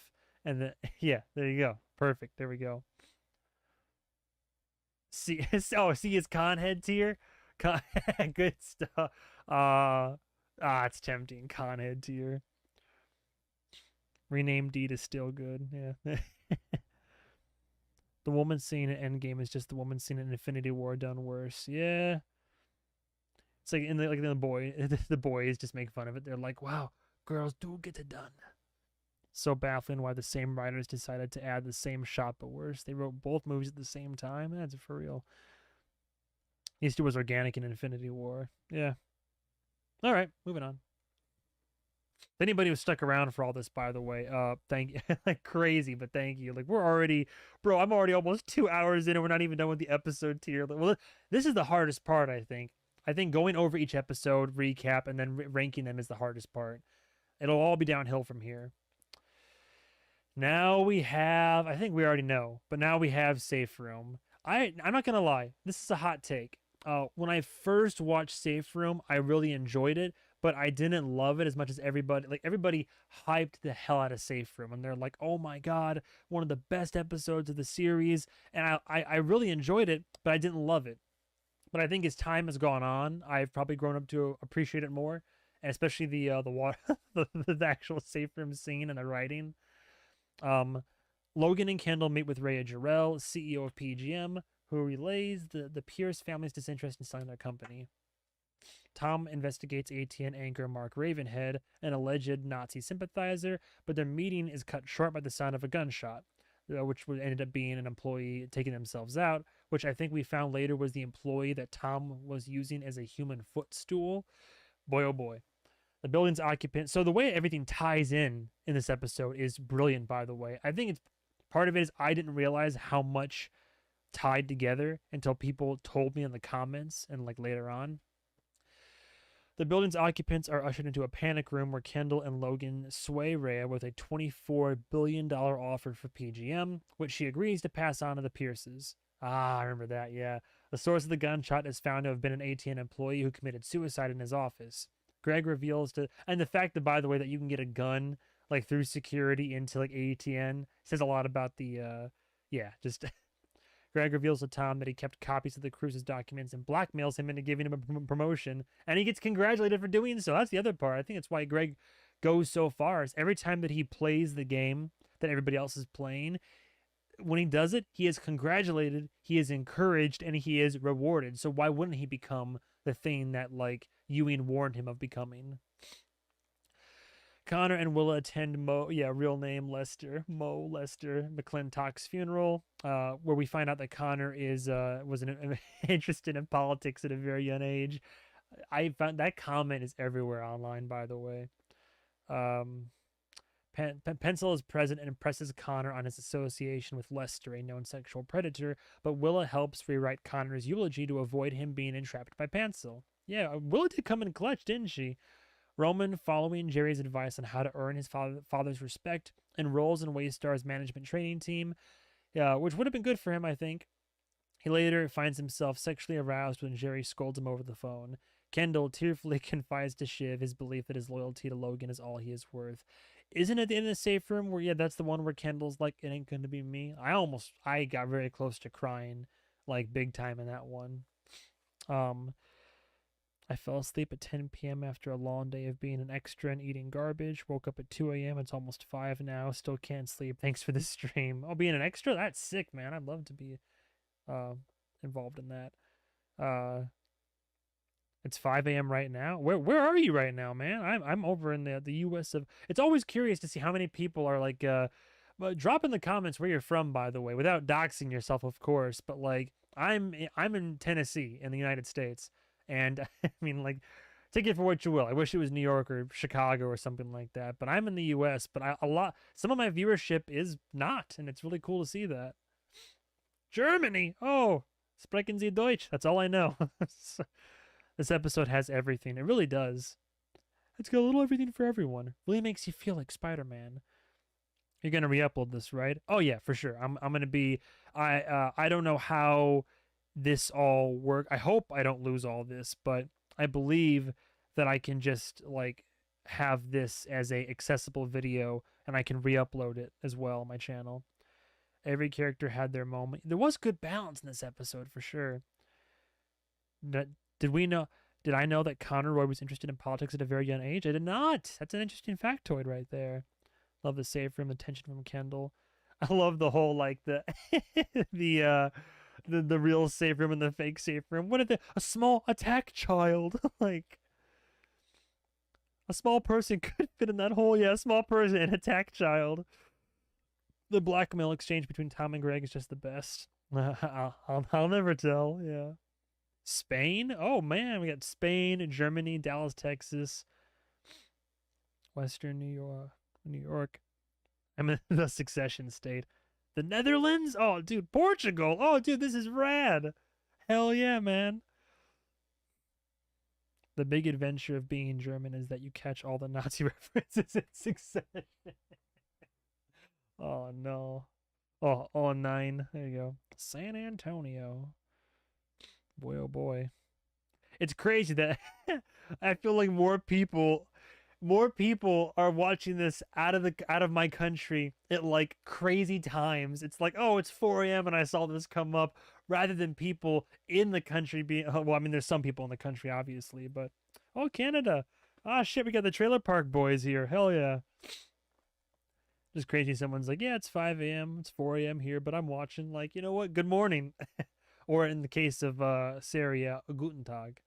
Well, no, I do know Guten Tag, meine Fraulein. I don't know. I played Wolfenstein, picked up a little bit, but that's probably not the best the best learning example. Safe room, I got to admit. Safe room, yeah, in retrospect, safe room, number 1 boy territory. But I think I put it number 3 for me. Oh, wait, do I? I think all the finales are probably going to be the best ones. Is Safe Room better than Which Side Are You On? I'm going to say, my personal opinion, no.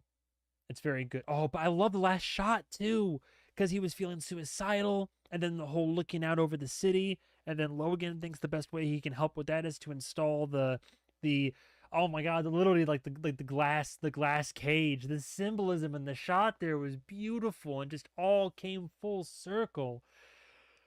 But the last shot of episode 6 is also really good, and I was on more pins and needles for episode 6. I think I mean I would put them like pretty much tied, maybe, honestly, but Safe Room is up there for sure. Chile, we have Insomnia. Who do you think you're talking to? Do you see this? You know, like turn off the light real quick. Like, can you? No, the light made it better. The light made it better. You think I don't? My sleeping habits are, for someone who has a 9 to 5 and does all this, like, I'm lucky if I'm in bed before midnight every night, even if I have to be up at like 4 or 5 the next day. I have a hard time falling asleep. I have a hard time waking up. Staying asleep, I can do. That's the curse of it. I can stay asleep. Like, if you wake me up out of, like, first of all, you gotta bring a hurricane in to wake me up. And then once you do, it's, staying awake is the issue. I can just go right back to sleep, but trying to get to sleep. Oh my god. And there's so much to do. The mind races. There's so much to do and think about. Are you kidding me? Uh we are the European Vikings raiding the American stream like season 4 or something like that. Yeah. Talk about underutilized characters. I would have loved to have seen more of that Oscar fellow. What can I say? I really liked Succession. I really enjoyed your reaction. And I appreciate it. Again, I cannot appreciate more like that's why I'm glad I'm doing this like on a live stream as well and having the conversation here. Like it's one thing to record and post, and then I've never like my videos never been super big on YouTube. I've only just now, after 13 years, started. We've hit 3,000 subscribers. I've been like amassing a small but somewhat like loyal and very outspoken. Like I love the following. What I'm saying, there's a community slowly building here, but I can't begin to express the appreciation I have, like that we're having these talks and that I'm able to have these experiences, talk about them, share them with everybody. And yeah, I grew up watching like reaction content and content creators and streamers and all this type of stuff. And this is my world, is media and cinema, movies, TV, games, all that. Quite literally saved my life. So to be able to put this out there and find people out, because sometimes in your personal life you don't always have people that'll like you'll be able to connect with on that level, and I have some in my real life, but to be able to put out there what you love, like I just make the content that I would watch, that I love to make, and then people find that, and then here we are. And it's just like how serendipitous. This is really this is sick. I love it. It's great. I'm eternally grateful and shall forever be. Safe Room has the best Connor subplot and is probably the funniest Tom episode. It's up there. I would say it's the funniest Connor episode, but his eulogy moved me to tears. When a man dies, it is sad. No wonder they didn't want Connor doing a eulogy. It would have ruined the whole business making mood. Tom, we're friends. You're one of my best friends. We're getting pelted with water bottles. Yeah, Tom, no. You don't know what you're doing. Now she is sad. Then he cheated on my mother and sent her to the asylum and remarried to Caroline. Now she's sad. Tom's conversation with Ravenhead was hysterical and so disturbing. Yeah, for sure. Number one boy tier. I'm gonna leave right under which side are you on. That means it is not like any less good. It's still up there.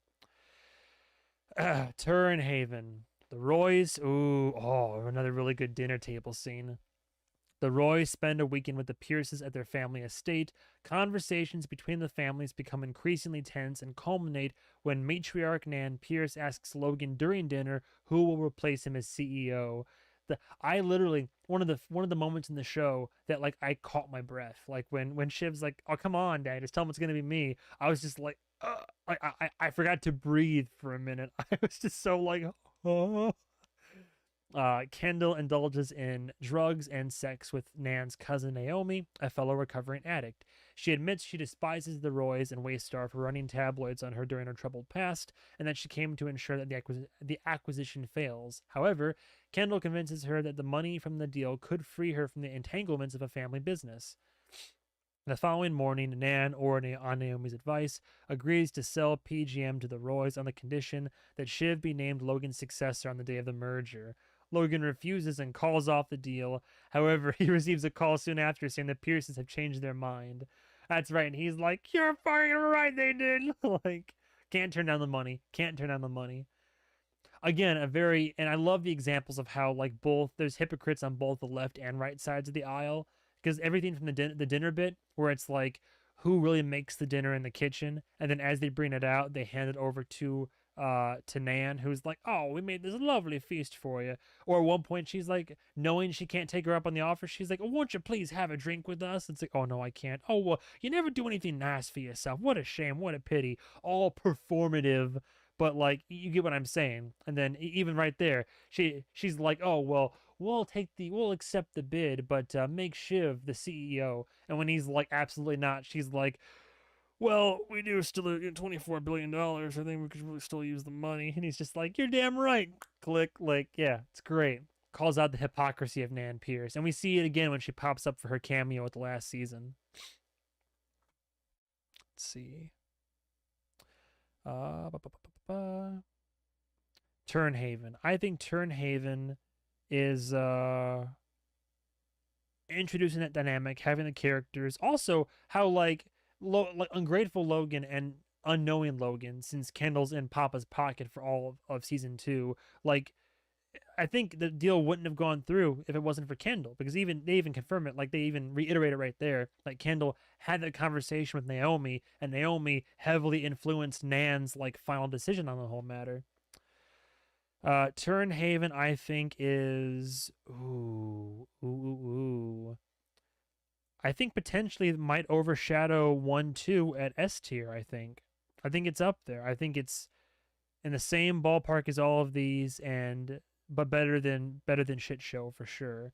But still overshadowed by like the number one boy tier. But I would comfortably put that in S tier. I think. I think. Yeah, let's go with S tier.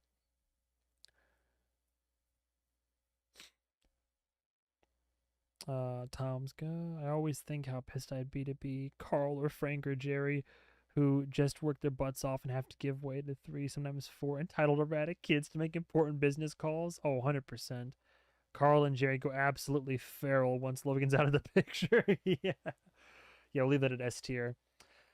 Argestes. The Royals attend Argestes, an international business conference where they plan to finalize their agreement with the Pierces. However, they learn that New York Magazine has received a tip on the cruise line scandal and plans to publish an expose within the next 36 to 48 hours. Despite the Roy's attempt to block the story's publication, it goes online the following morning while Logan and Kendall, oh, the dinner table scene, I remember that, meet with Nan and Rhea. Shiv meets privately with Rhea, who admits that she wants the Waystar PAGM acquisition to succeed regardless of the scandal. Roman attempts to secure an investment from Azerbaijani aristocrat Edward Asgarov. I completely forgot about him, by the way. Like, he's in the character ranking, and I was like, who's this guy again? Who agrees to provide his family's money if Waystar runs propaganda on behalf of his home country. Kendall, Roman, and Shiv take the stage for a scheduled panel discussion. Oh, yeah, the panel, where Shiv shocks the audience when she makes comments seemingly suggesting that Logan should step down from the company. An argument ensues after the event, during which Logan strikes Roman. Nan decides to call off the acquisition and fires Rhea for oh man, that really was a good.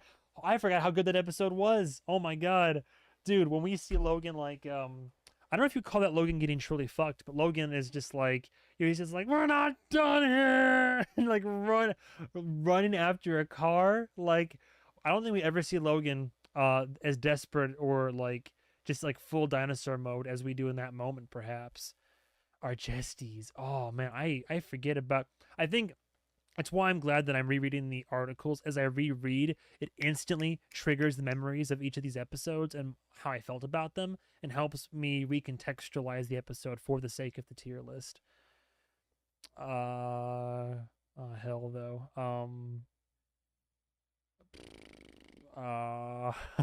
Do I dare? Argestes. I'm thinking, man, we're gonna run out of room. I'm thinking it's right up there with Turnhaven, man. It is right up there in S tier with Turnhaven. It's like neck and neck. I think. Ooh, or is it above? Because that ending too, like really, like so much happens. It's so dramatic. Is Argestes above Turnhaven? Is Argestes like top of the S tier rank? This is the episode where Logan backhands Roman and then gaslights him but yeah, exactly. It's like that's not something, because that's not something I did. Did I even make contact? I mean, I just it's like love the panel. Yeah, the panel, the whole bit where she's like, "Oh, I'll get the dinosaurs out of there." Yeah. Episode was peak succession, stress, comedy, drama. The whole. Oh my god, I forgot. Thank you for the reminder. We here for you, dude. Yeah, 100%. That everything combined. I think Argestes is like top of the S tier for me right there. We here for you. No, we hear you. We here for you. We here for you. Logan hitting Roman when he's mad at Shiv was so violent, heartbreaking. One scene and you get so much character insight on both of them. Yeah, exactly. which also shows like hints at a like that's not the first time that it's happened, and then just the abusive past. And then again, Kendall, even Ken being in Papa's pocket for all of season 2, he still immediately snaps into sibling mode where it's like, hey, you do not do, like the same way that he did when he struck um Iverson. Like, yeah, again, it's like when it comes to the emotional moments, the siblings like try to stick up for each other, right? Because you have Roman hearing about Kendall getting high and like with the other druggies, and then he goes to get him, and you have like Kendall coming to Roman's aid when he gets struck right here. You have Shiv giving what's almost a foreign concept to these kids a hug, giving a hug to Kendall when he says it ain't gonna be me. And then just other moments where it's like you have the what season 3 finale when it's the comforting Kendall when he confesses to killing, like being responsible for the waiter's death, and then they all are like making like Roman cracks wise, and Shiv offers like they offer like sympathy for him in that moment, and just a moment of like sibling bonds, or I guess just comfort. And then obviously the funeral, when like in the granted Kendall scolds Roman later after the funeral, but in the moment of the funeral, where Roman's like, "Can you come here, please?" and starts breaking down, they immediately come. Did I hear something? Weird. Intruder. They immediately come to his aid right there. So, what else was there? I'm a big fan of all your money. Yeah, keep it an S tier for sure. What else is there?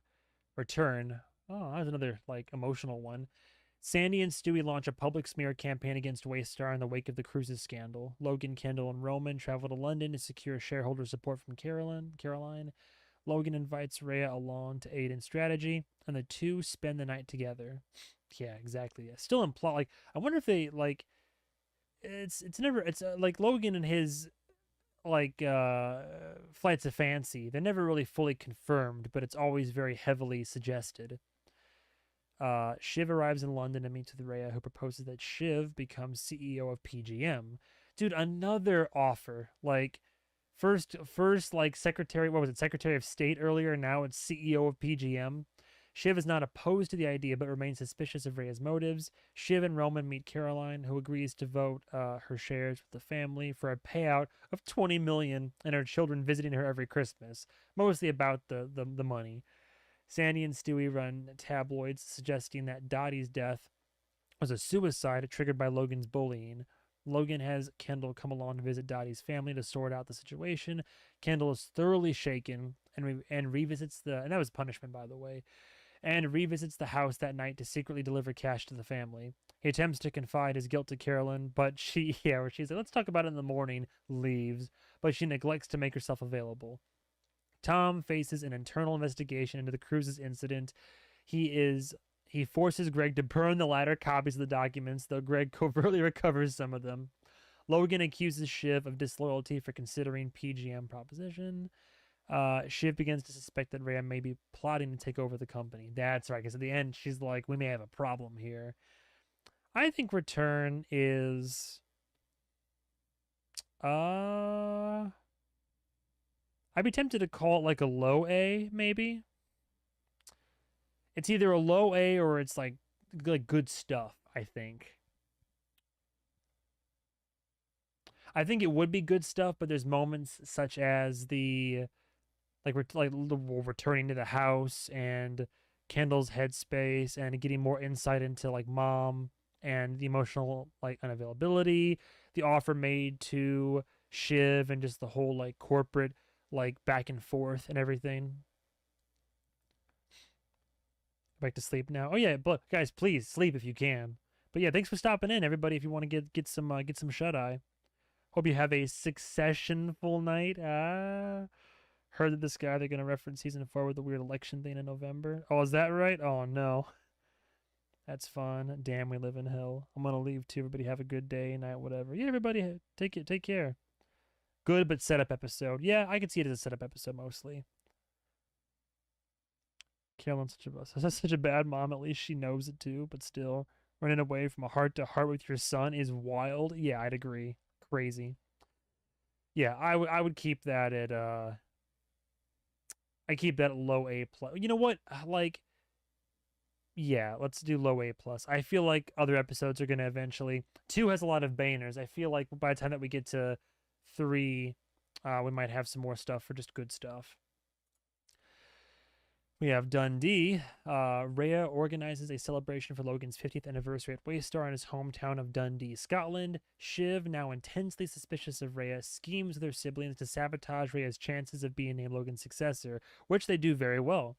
Though they play along in hazing Rhea, none of the other Roy children are genuinely opposed to having her take over as CEO. Ewing arrives in Dundee and warns Greg that he will relinquish his $250 million inheritance unless the latter stops working for Logan.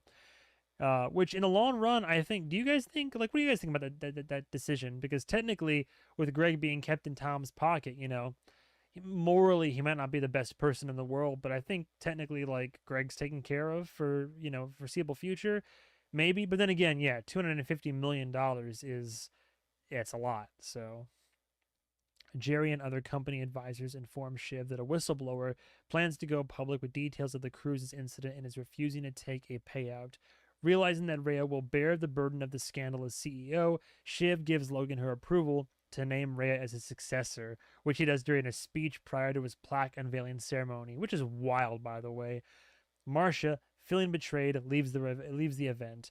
Ewing confronts his brother at the ceremony in a great ending scene and warns him that he will face a reckoning. I think Dundee, again, a lot happens.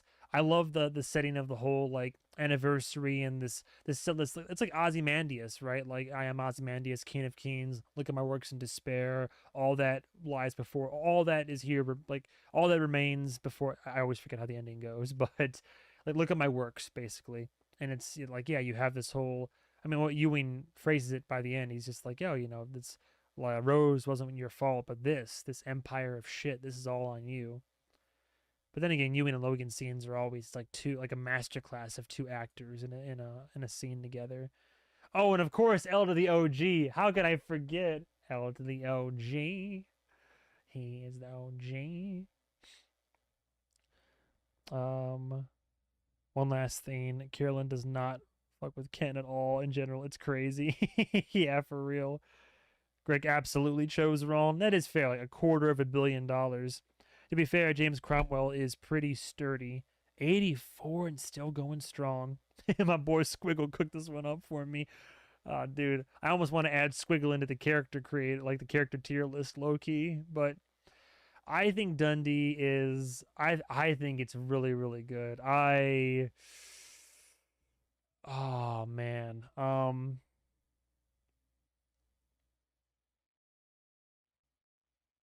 Do I dare? Do I dare put it in S tier?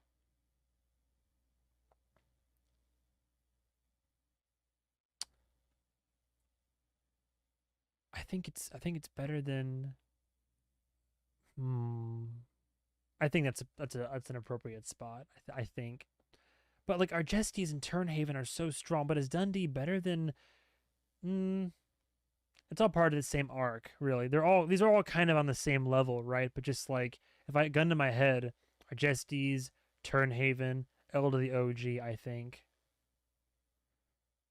I think it's got just a lot to get. Like for one, L to the OG is great. I love the ending scene with Ewan when it comes to the whole like your empire of shit and the controversy, and then Marsha getting like that's the first time we've seen Marsha turn her back on Logan, I think, and him like announcing Rhea as the successor is crazy. And the kids banding together because they're like, whenever we see the siblings get together for like a common shared interest and goal, that's always like something I like to see as well. Dundee ending his peak. Yeah, I put it up there. Squiggle belongs in the none of the screen time, all the plot relevance square. Yeah, yeah. My boy Squiggle. I feel confident putting it kind of smack dab in the middle of S tier if I like gut reaction, I think. Again, I perhaps I rewatch this entire thing and I feel differently, but who knows? DC. The only video that I ever had get taken down after I put it up, but it was just because I just had to re-edit some stuff. But the company whistleblower gives a televised interview implicating Jerry, Tom, and Kendall in the cover-up of the crimes committed aboard the company cruise lines. Gill compels the Roys to testify before the Senate. Tom is the first. Oh my God! All the testimonies. Tom is the first to be called to the stand alongside Jerry and performs disastrously. Shiv attempts to leverage her past connection to Gill and learns that he has a new witness. Shiv, oh, in that scene though. Shiv meets with the woman Kira and talks her out of testifying by warning her that her allegations will follow her for the rest of her life. Logan sends Roman along with Carl and Laird to secure funding from Edward's family so Waystar can go private. Oh, I remember that. Edward introduces them to his father in Turkey, but the pitch meeting is cut short when an anti-corruption militia holds the building's occupants hostage. Logan and Kendall testify. Logan attempts to deflect blame onto Kendall for overseeing the cover-up during his 10 years acting CEO, but Kendall delivers a sharp rebuke to Gill. After the hearing, Rhea tells Logan she no longer wants to be CEO. Logan tells Shiv that a blood sacrifice will have to be made to appease the company's shareholders. I think it's one of those rare exceptions where it's DC is both a fantastic setup episode, but also still just a fantastic episode. I just, as everybody's having to like go in and out of the testify, she said it became softballs. I got creamed out there. Like, I'm getting destroyed. Gut reaction. Ooh. Oh, come on, man.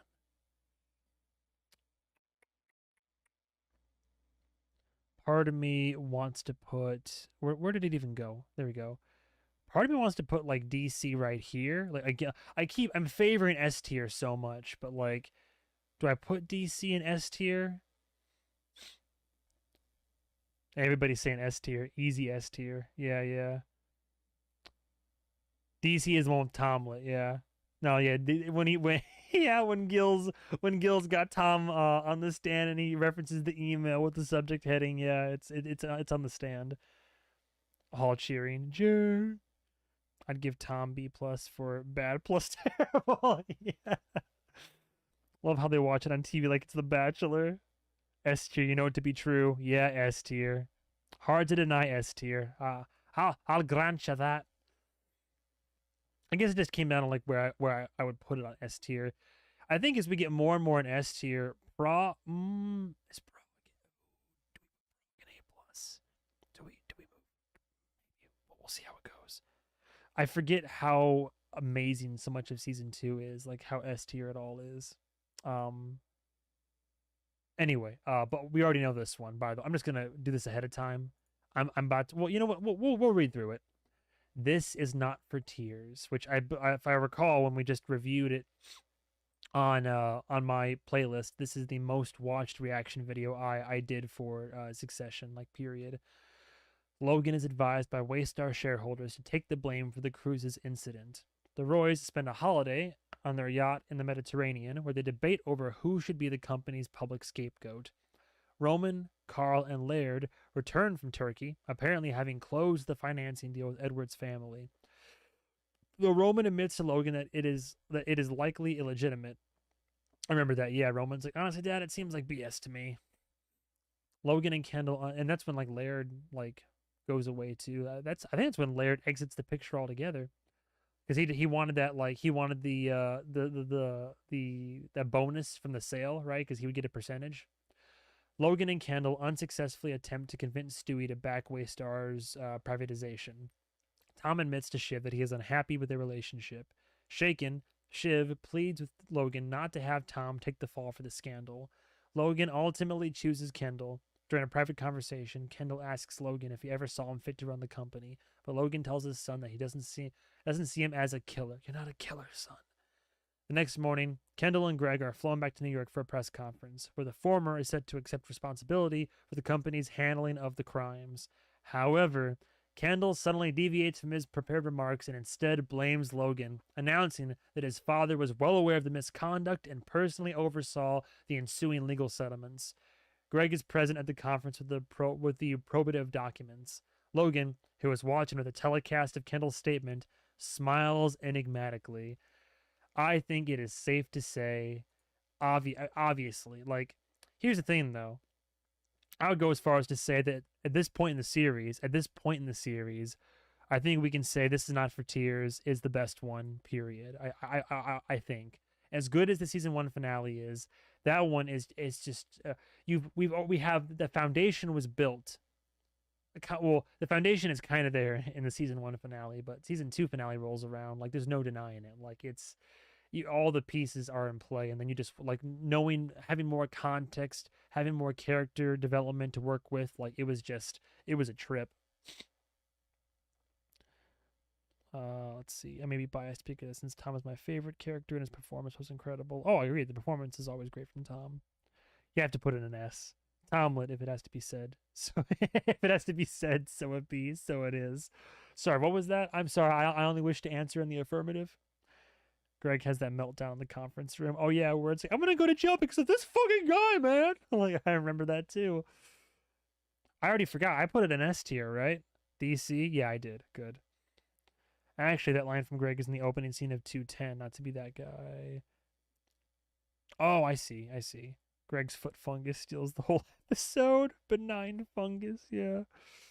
Did anyone else peep Shiv holding in her laugh when Tom talks about their wedding night? Shiv always laughs as a coping mechanism. I see. I see. Yeah. I feel more than safe in saying that This Is Not for Tears is like, at this point in the series, like top spot, just all the dinner table lunch conversations, a vacation that is in no means a vacation. Like you have these exuberant surroundings, you're on a luxury yacht.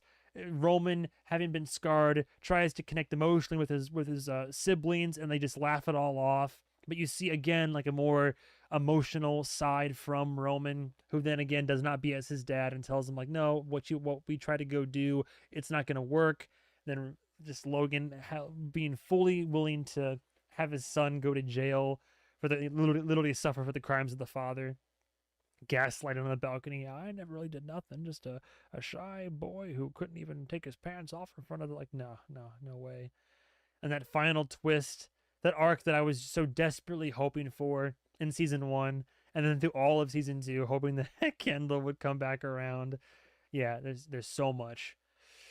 And all the dialogue, obviously, and then just Logan being a master manipulator and letting everybody just kind of attack each other on his behalf. And even when he's like, maybe I should go down, everybody's like, no, please let me. No, let me. Like, prime stuff. Talking about our feelings, the big shit. Yeah.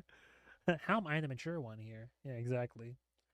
I'm telling you, all of them wanted, like, all of them want that family and that love, and they just don't. They never truly get it. And when they do get it, it's in the unhealthiest ways possible. So all of them have their own share of like unhealthy coping mechanisms and such. So it's just, I mean, again, it's all these video essays that break down the characters and their psychology, and it's yeah, it's, again, it's something that didn't immediately become apparent to me until many episodes later, until the whole show ended, and now everyone's of the opinion it was all so fucking obvious, huh? We're all right. Then we get. Then you guys had to wait. What was that? Nah, 2021, 2 years. Yeah, over 2 years actually. Over 2 years to the next episode. Then we have season 3, the shortest season of Succession. Wonder why. God, I've been talking a lot. Secession. Picking up immediately after Kendall's press conference, Logan decides to split his inner circle into 2 teams. He, Tom, Carl, Frank, and Hugo station themselves in Sarajevo to avoid being extradited to the U.S., while Roman, Jerry, and Shiv are sent back to New York. Logan informs his team, it's all damage control basically. Logan informs his team that he intends to temporarily step back as CEO. The family and company management debate who should take his place as a figurehead, or debate who should take his place. Like calls Kendall, where it's like, all right, you made your move, you did your thing. Kendall, meanwhile, sets up a temporary base of operations at Rava's apartment, yeah, of all places, using Rava, and hires 2 PR consultants to help steward his public image. And he should have listened to them, I swear. Don't get me started about the Lisa Taylor or Lisa Ann when they get the lawyer involved. Oh my God, I wanted to punch him in the face. He unsuccessfully attempts to sway more of Waystar's senior cadre to his side.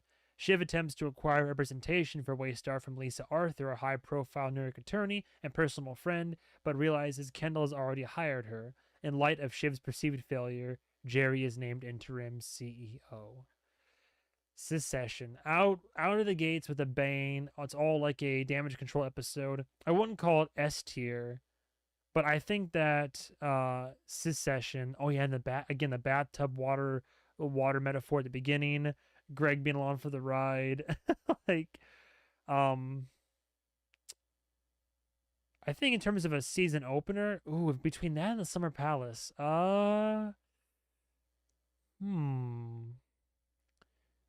maybe right under the Summer Palace. I think it's still hard to beat, especially the whole Shiv and Logan scene in that one and the conversations that are had. But I would definitely put it A+ for sure as like a season starter. Sorry, I'm falling behind. 2 whole years, a brutal wait. Yeah, so I heard. By the way, absolutely loving the fact that we've memorized the entire dialogue by heart, dude. That's the beautiful thing about editing, right? Like, not only have I watched the entire series, like somebody asked me earlier, I think it was oh hell, it was either Arthur or Sarah, I think, but somebody asked me earlier, like, since I'm doing this ranking system, have I rewatched the show? And while I am watching, like, reaction videos, a few of them I've started, and I've watched like video essays that highlight key moments in the series.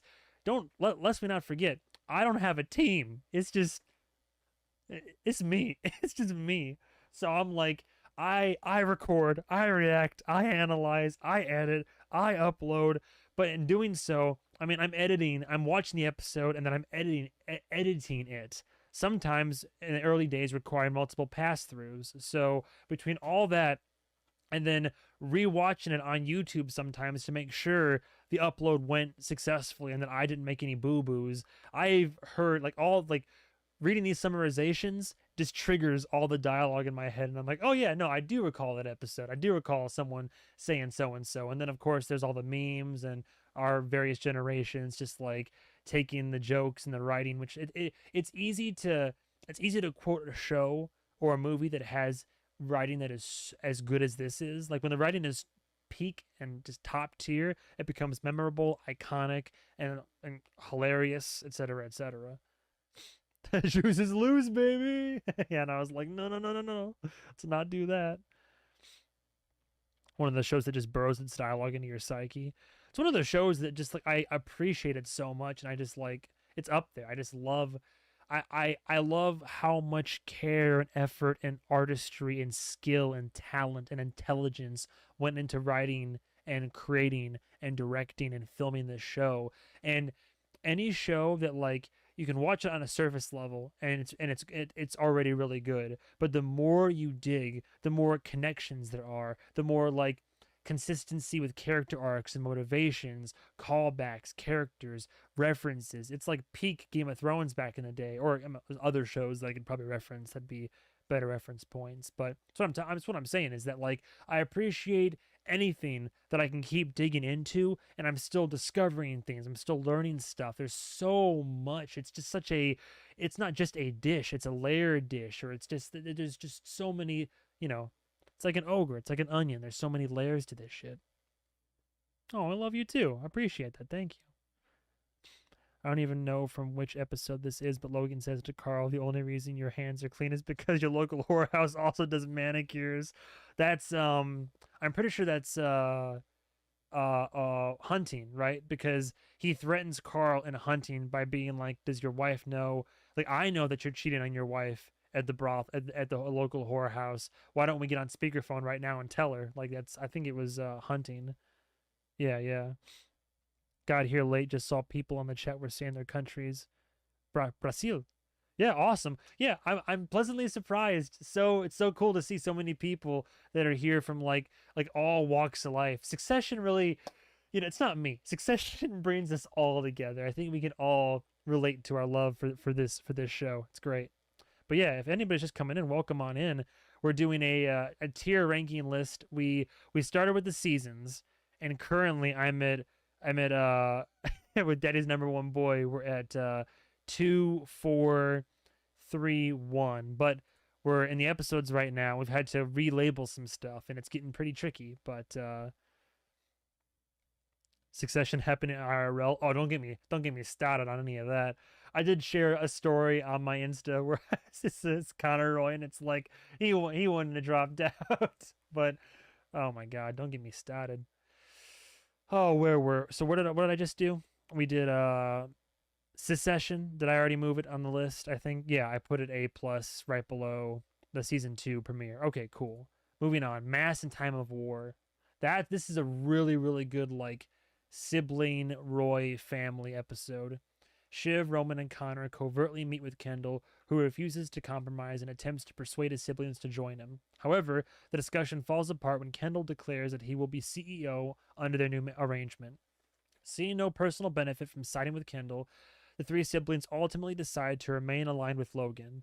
Kendall additionally meets with Stewie and Sandy Furness and the car outside, Sandy's daughter, to propose a partnership ahead of the company's shareholder meeting, but they remain skeptical. Greg obtains legal representation from Ewing's attorney. Logan has Marcia flown into Sarajevo, right? Sarajevo, after his legal team advises that the two publicly appear reconciled.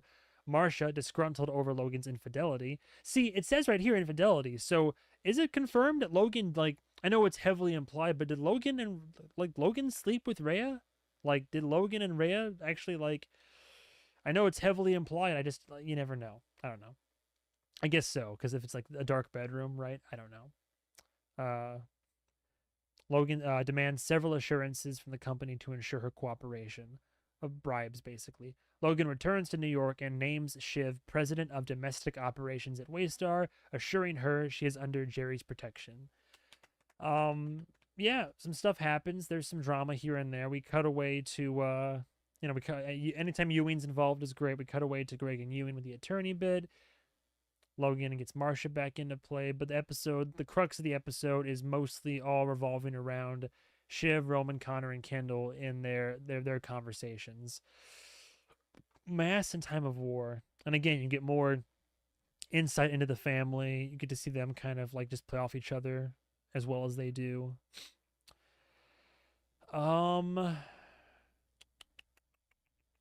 Mass and Time of War. I want to say it's still. I want to say A plus, but I want to put it. Oh damn!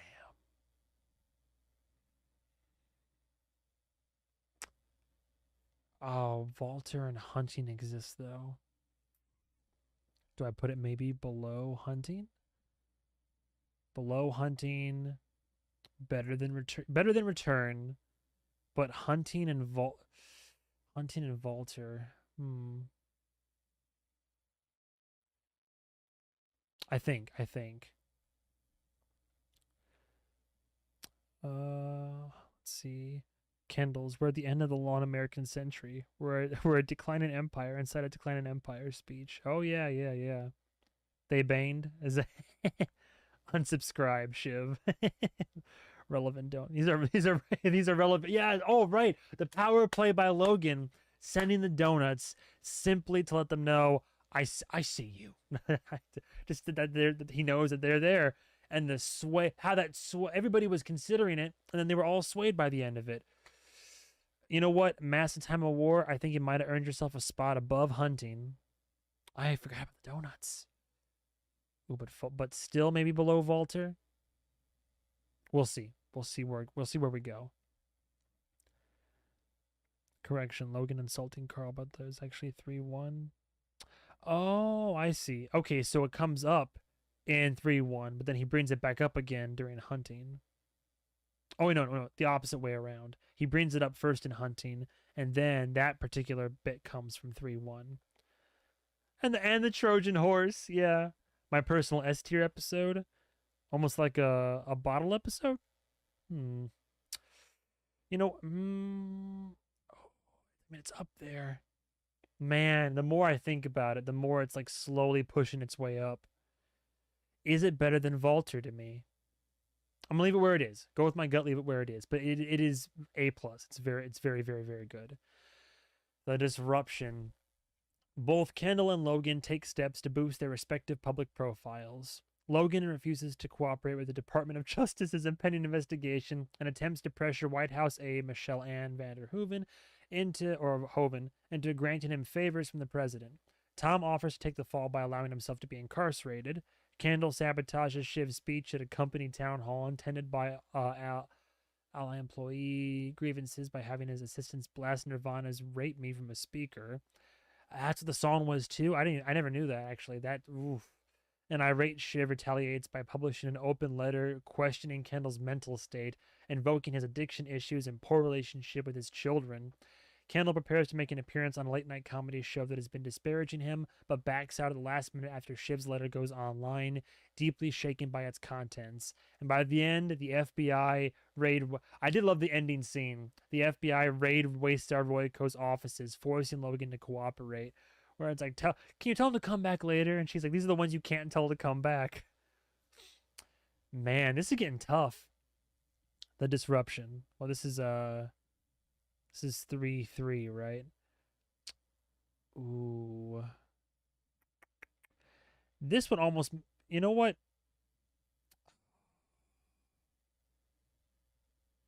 This makes me think, what if I put Return... Oh my god. Oh, this is when things start getting tricky. I mean, this is... You know what, actually... No, you know what? It's Good Stuff. What if I said Good Stuff? Not to put it so low on the list, but it's top of the good stuff. Is it A plus of an episode? You could make the argument. What do people say? Kendall pushing everyone away as always. Shiv and Kendall mirror the finale when they argue in that episode. Yes. The music from this episode was the FBI. When the FBI raids his #1 boy tier. We are in peak success. See, people actually disagree on that a lot. A lot of people would say that season 3 is like kind of like middling in a way. I'll put it a good I'll put it a good stuff. I think I'm gonna say it's top tier of like good stuff still. I like how the only one, and where else am I gonna put it, is the pilot episode. We'll see. We'll see. Lion in the Meadow. Oh yeah, Adrian Brody shows up. On Logan's orders, Shiv gets ATN to cover the White House more critically, in hopes of pressuring the president into curtailing the DOJ investigation. However, she finds that she is receiving little respect or support either from the company or from Logan. Tom begins to unravel over his growing fear of going to prison, which also makes for some hilarity ensues, basically. Greg informs him he has signed a joint defense agreement with Waystar. After meeting with Logan, shareholder Josh Aronson requests a meeting with Logan and Kendall, worried that their conflict will endanger his investment, and leads them on a walk around his private island to hear each other's sides arguments. However, Kendall and Logan fail to present a united front, and Logan suffers from exhaustion on the walk back to Josh's mansion, refusing help until he nearly collapses. Kendall is later informed that Josh has lost confidence in Waystar's current leadership and witnesses him meeting with Stewie. Line in the Meadow is good and has good moments, but I don't recall it being like an amazing episode, quite frankly. Line in the Meadow. Again, it's an episode that has good moments, though. Do I put it, and where else am I going to put it? Like top tier of that? Would I put it that low? I feel bad about putting it that low. I could be... Do I put it in good stuff? Season 3 shows the ultimate futility of rooting for Kendall. Yeah, for real. I think season 3 is Kendall showing his true colors. Yeah, true. Whenever he's like in a pot, like that's like a blue flamer, like whenever he's doing so well and he feels like he's winning and all that jazz. Good episode, but maybe my least favorite of the of the season. I love the episode. I think it's one of the lowest rated, but I love Josh flipping the script, the power dynamic, and his testing Ken and Logan. It's very true. And I would only put it so low because, I mean, low is still good, but you know what? Actually, Lifeboats. I could see myself lying in the meadow, right under Pre-nuptial. Maybe we put Lifeboats. here, because at this point we have like what I liked about like 1-3 is done so much better as the show progresses. So I think like it's still like where else am I gonna put it, right? It's still like, oh, what happens when Ken and Roman are put in charge, but it's also early days. It's better than the pilot, but I think that line in the meadow would kind of creep up there. Hmm. I might still move stuff around. We'll see how it goes. um, I love this episode. I think it's one of the lowest rated. Too much birthday is gonna blow the rest of these out of the water. Maybe. I'm not sure. Not sure if you knew this, but the writers' room they had a note up saying that even when Kendall wins, he loses. Ah, rough. I see people complain that season 3 is disappointing because they expected it to be Logan versus Kendall in an all-out war. I would agree if what we got wasn't as good, but it was. Yeah, it's still good what we get, but I agree. Like they really hyped it up as like this is like father versus son, and it kind of pitter patters out, kind of like Kendall. Oh, retired janitors of Idaho, though. At the Waystar Royco annual shareholder meeting, both Kendall and Logan's factions attempt to broker a settlement with Stewie and Sandy, largely negotiating on behalf of her ailing father. Realizing that going to a vote would almost certainly deprive the Roys of their major stake in the company, Logan, who is suffering from a urinary tract infection, initially refuses Sandy's terms, but becomes increasingly incoherent, forcing the other children and senior management to negotiate on his behalf. The piss mad bear. The vote is stalled while Shiv and Sandy manage to reach a deal offering either side an additional board seat. The two sides agree on the terms without waiting for an incapacitated Logan to approve. Ewing decides to donate his entire estate to Greenpeace, leaving Greg with no inheritance. The president calls the Roys to announce that he will not be seeking a second term amid the blowback from ATN's attacks, jeopardizing Waystar's political survival. Just for the piss mad bear, Retired Janitors of Idaho was one of my personal favorites. I think I don't know what it was about it was great. Just the and then Tom putting in the work in the bathroom. Uh, uh, hmm.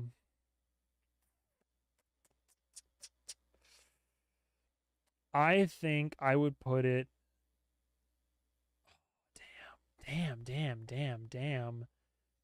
Maybe S tier, better than Dundee, less so than Turnhaven. I feel like Prague is gonna be slowly kicked down to top of the A plus tier, I think.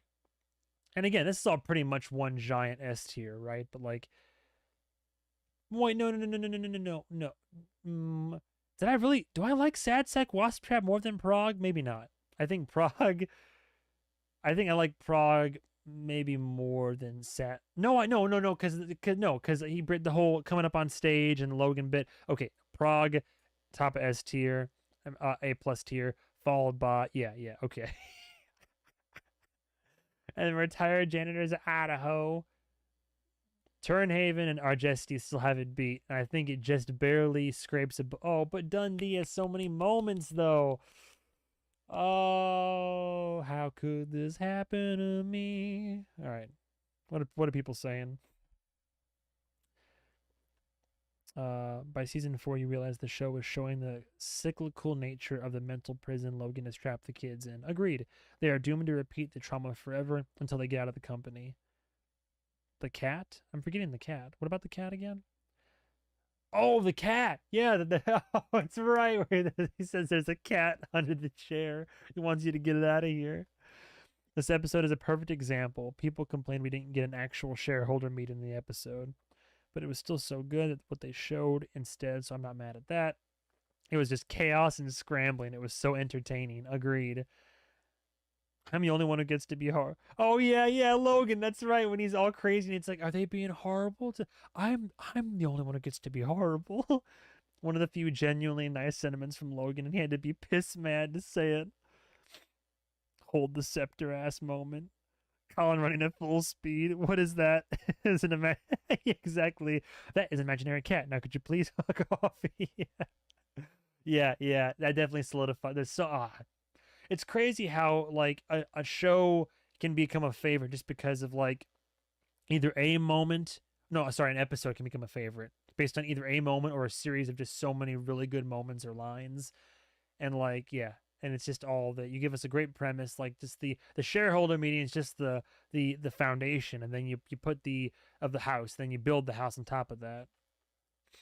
And Kendall shows up at the podium. Oh yeah. Wait, is that the one where he awkwardly like he's like sneaks in from the shadows and they cut his mic? Did they cut his mic? Don't they? Oh, dude, you know what? Actually, yeah. Hang on, that is the same one, right? If that's the case, yeah, that get as good as L to the OG is. That might put it right like higher in S tier. The Kendall stalking, yeah, yep, Kendall stalking Frank at the podium. Yeah, 100% it's up there. All right, moving on. What it takes. Kendall's testimony to the DOJ regarding the cruises scandal goes poorly. And Lisa warrants the documents he has retrieved are insufficient legal ammunition against Waystar. An unsatisfied Kendall dispenses with Lisa's services and hires new attorneys. So at this point, it wasn't already clear at this point in the season, and you're like, Kendall, I don't think he has much going for him, really. Meanwhile, the rest of the Roys travel to Richmond, Virginia to attend the Future Freedom Summit, a conservative political fundraiser to pick a new presidential candidate in the upcoming election. While there, Roman learns that his mother is getting married in Tuscany to British CEO Peter Munyon. Kendall arrives in Virginia and privately meets with Tom in an attempt to sway him to his side. But Tom refuses, believing Kendall once again... Oh, that's the diner scene, right? Believing Kendall will once again lose to his father. Among the presidential candidates, Roman takes a liking to Jared Mencken, a controversial figure with fascist leanings, who he believes will significantly boost ATN's ratings. Logan decides to back Mencken despite Shiv's protest. As much as I love Roman, by the way, it's one of the biggest L's, I think, personally, is that I get why he did it, like, for the ATN ratings, but, like, you back a fascist, and just, and then, like, he just, just rides Mencken's dick the rest of the series. It's crazy. My gut reaction tells me to put what it takes at that diner scene. I love the bit between the whole bit between Kendall and Tom is like so important. I think we could move return down to good stuff. I think we could put what it takes probably right below hunting, I think. That's kind of where I want to put it. It's up there in A plus. Maybe because it's the whole it's the summit, and it's like the whole politics and seeing how in the sake of how for the sake of this world how that whole system works. But for me, that Kendall and Tom seem really like bringing it home for me. Love Kendall using cruise victims' names for good PR. Yeah, when he gets up on stage and he's like, Kira Madsen. Yeah, Kira Mason. Huey Campbell. Poor Frank having to filibuster the whole thing. Much ado about something. At least he's a toxic person. The debut of Mencken. Yeah, good. So you say good stuff.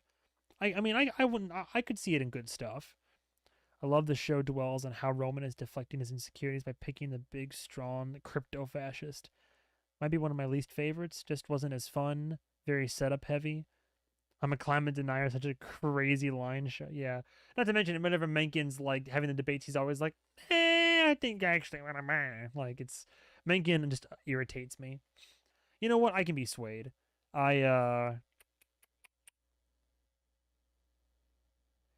know what?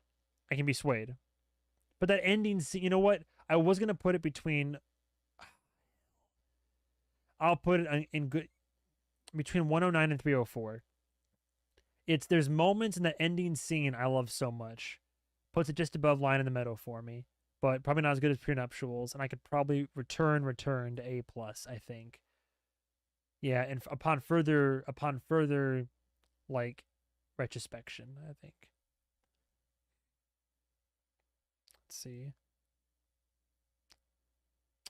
Might be one of the least favorite. I'm a climate denier. Right after saying it, the line he gives Carrie, fucky eyes. Shiv cleaning to vestiges of humanity. Lord. All right. What else? Now too much birthday. It is another fan favorite. I could easily see how this would make it into some people's S tiers. The company receives word that the DOJ investigation is weakening and will likely end in a settlement. Yeah. Again, when you realize that they're not going to really pay, like it'll be a historic fee, but again, they get away with literal murder. Tom is deeply relieved to be avoiding prison. Yeah, there is. Oh my god. Yeah, there is the scene where he flips over Greg's desk and he's like, "Yeah." Logan, who has been working to acquire streaming giant Gojo, learns that its CEO and the introduction of Lucas Matson declined to meet him personally. Shiv and Roman attend Kendall's lavish 40th birthday party to negotiate with Madsen, who is in attendance. Roman delivers, his and Logan's gifts to Kendall, and offer to buy out his shares in Waystar for $2 billion. Yeah, happy birthday now, fuck off. Shiv is angered when she learns that she has been excluded as a beneficiary.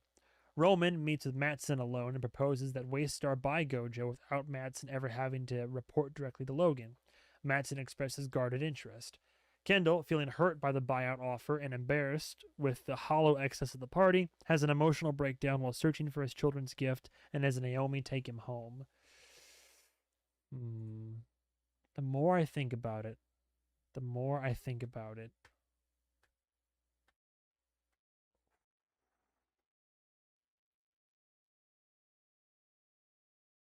so many layers to this episode, too. It is a very deep episode.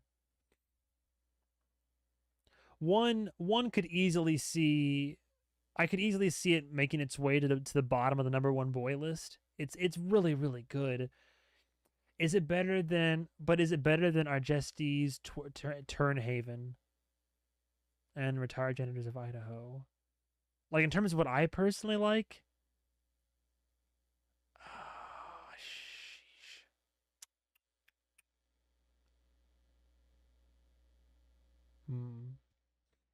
Something tells me it's like right on the same level as those.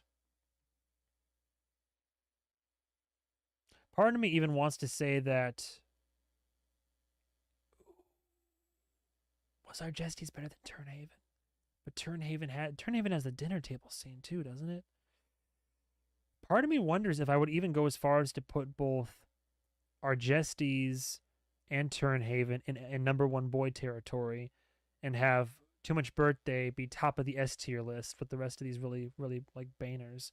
I'm curious. Episode is so unhinged. Yeah, for real. One of the best in the season, probably my S tier episode this season alongside the finale. It's like Prague, but better. I mean, yeah. I love that whenever Roman is pitching and making business deals, he does it in a bathroom. Yeah, pissing on a phone. Hot take, honesty is such a lonely word. A hot take, honesty is such a lonely word. Kendall, you need anything? What can I get? You need anything? What can I get you? Yeah, I think I feel safe putting it in that way. Shire. The Roys travel to Tuscany for Caroline's wedding. Kendall demands a sit down with Logan over dinner, where he requests the dinner table sit down though, where he requests taking the $2 billion buyout to permanently uncouple himself from his evil father, but Logan then refuses. And yeah, in that bit, Logan is hurt by what Ken says, which is why he starts firing back the way that he does. Because like I think they both understand enough about each other to call each other out like fairly, and given like the situation. But still, Carolyn admits to Shiv she never wanted children and encourages Shiv not to bear one of her own. Out of spite, Shiv asks to have a child with Tom, but tells him before sex that she does not love him, later passing it off as foreplay. I'm too good for you. You don't deserve me. Gojo's stock price soars after Madsen sends a tweet suggesting he has received major financing. I thought it was sports betting. Roman goes to meet him and discovers that Madsen is interested in a merger of equals with Waystar rather than an acquisition. Funny how that it gradually shifts from like acquisition to merger of equals to reverse acquisition. Logan accepts the renewed terms, but Waystar's meeting with Gojo's bankers is derailed when Roman mistakenly sends a photo of his penis to Logan instead of Jerry. Kendall drunkenly floats face down in his pool and slowly lets his head sink into the water. And what is still debated as either, gross negligence or an outright suicide attempt. I forgot how good the penultimate episode is, though. Man, a lot does go down in Shire. Now, is it as good as all the bells say? Don't know about that, but ooh, Shantashire, man. How about this? I think I know how this. I think I know how this might go. I would maybe put Shantashire at still S tier. It's funny how as the show goes, I'm just kind of like, I mean, I'm popping some stuff lower in the list, but like some stuff is just gradually being kind of pushed down. My gut tells me Shantashire is like still S tier, but I think we all know what's going to be number one boy for sure. Hot Kendall. Fun fact: the director on the episode also directed Living Plus in season 4. Oh, he does it with Madsen, the dude in Argestes, and with Mencken. Oh yeah, yeah. Oh no, Dickgate is here. Yeah, yeah. The episode where Shiv's mom tells her she shouldn't have kids. Yeah, exactly. That's the episode. I think that Shantashire has some like there's some great characters. I mean, there's so many great character scenes. You have the Logan and Ken, like, just private little dinner, but not really dinner. You have Shiv and her mom, and yeah, her mom telling her don't have kids, and then Shiv, like, really kind of letting Tom how she knows in the moment as they're about to, as she like now wants to have kids out of spite. The ending with like Ken is letting himself kind of fade back into the water, like letting himself like he's floating up, like he's floating just barely above the pool of his father's influence as he then lets his head sink down into it and basically lets his father's influence like kill him. And, or like I mean like again you can debate whether it's suicide or gross negligence, just but I mean yeah, that's how it goes down. Peter Onion, such a sleaze bag. The seat sniffer, yeah. I love the actor though, he's great. But then we come to another, we got look, all the finales are all bangers, I'd say. All the bells say right before Christmas. Kendall is saved from drowning in his pool. Gojo's market capitalization overtakes Waystar's. Logan and Roman go to meet Madsen, who proposes that Gojo acquire Waystar with him as CEO, while Logan exits with the settlement. Roman is sent back to attend Carolyn's wedding, where he and Shiv discover that Logan has decided to sell the company without their input, jeopardizing the children's chances of succeeding him. They tell Kendall, who breaks down and tearfully admits his involvement in Dottie's death, only to be met with support from them to his surprise. The three call a clause in Logan and Carolyn's divorce settlement, granting the children veto power over any change in company control, and decide, as siblings coming together, it's always so great, at least for the sake of this show, and decide to face their father together. Upon being confronted by his children, Logan informs them that he and Carolyn have renegotiated their divorce settlement, effectively depriving the children of company control. Tom is revealed to have tipped off Logan about the Roy siblings' revolt. I think, the question is, it's number one boy territory for sure. To me, is it better or worse than the season 2 finale? I think as good as the season 2 finale is, I remember being more emotionally invested and affected by 3-9, I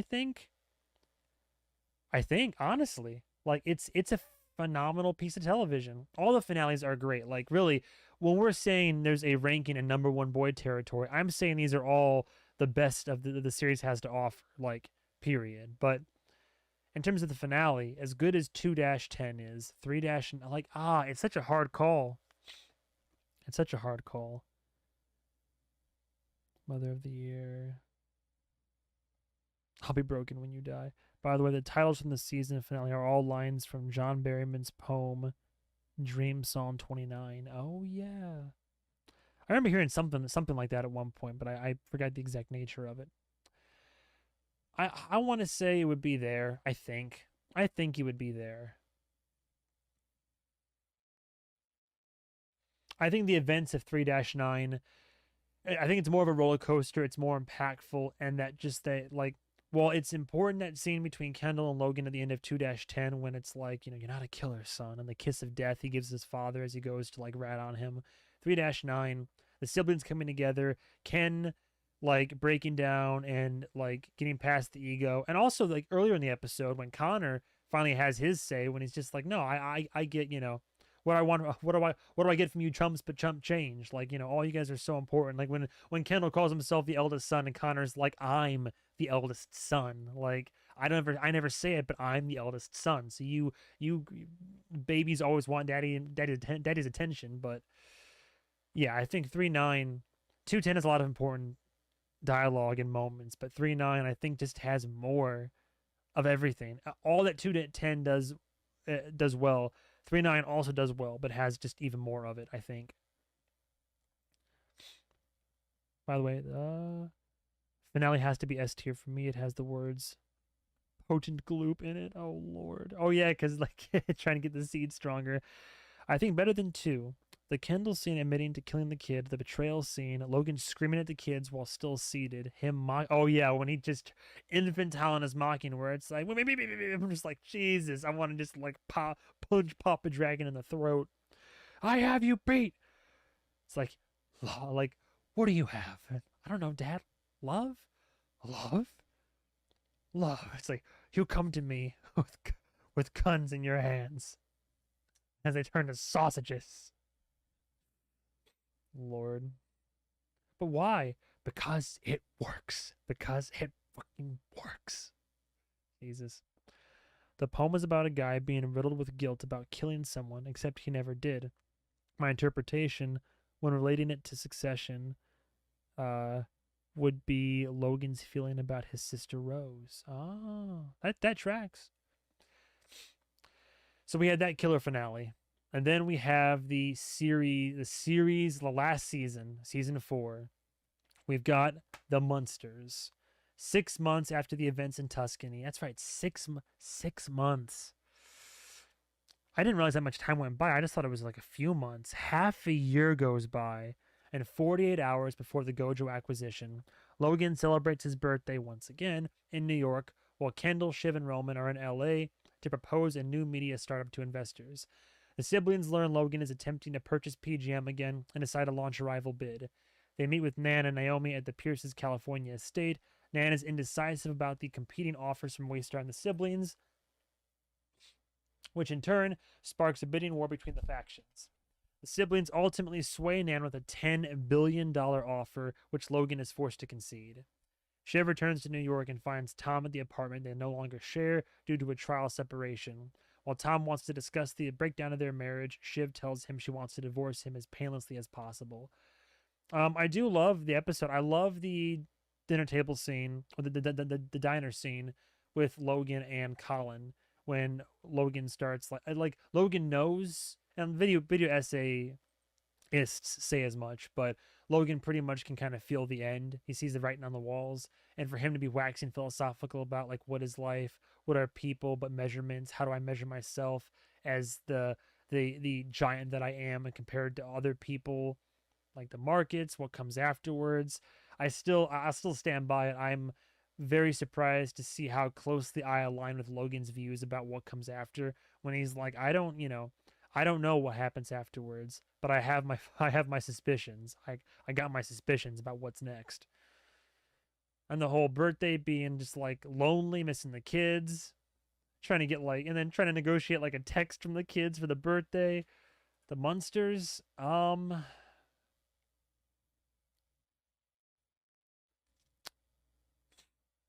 think I could be tempted to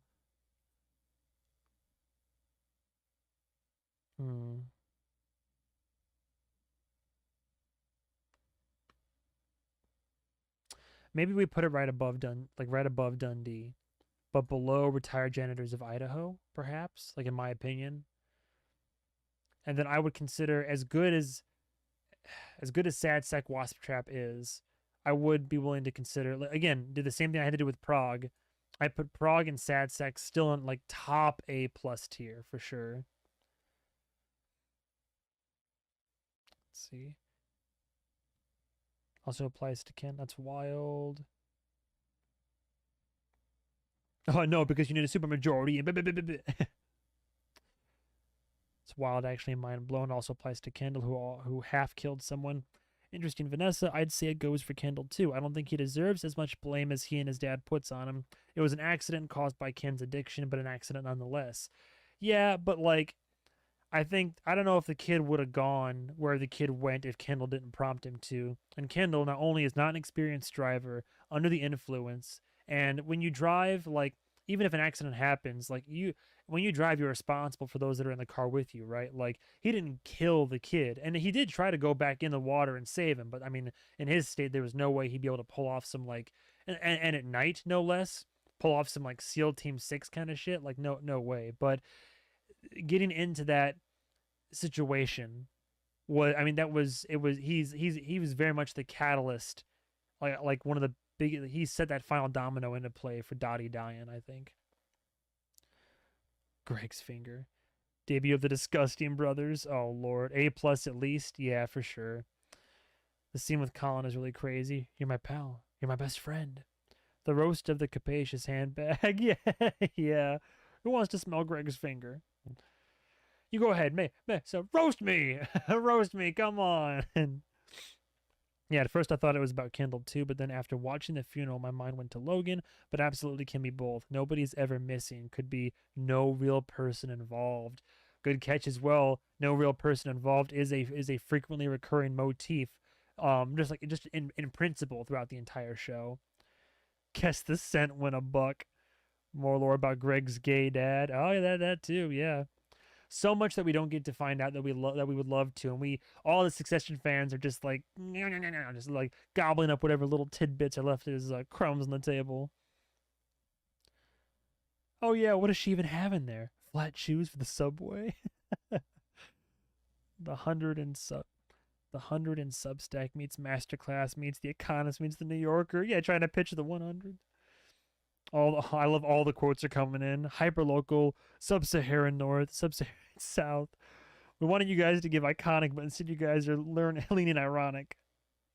You'd watch that, right, Jess? Oh my God, leading the one woman of like color in the room.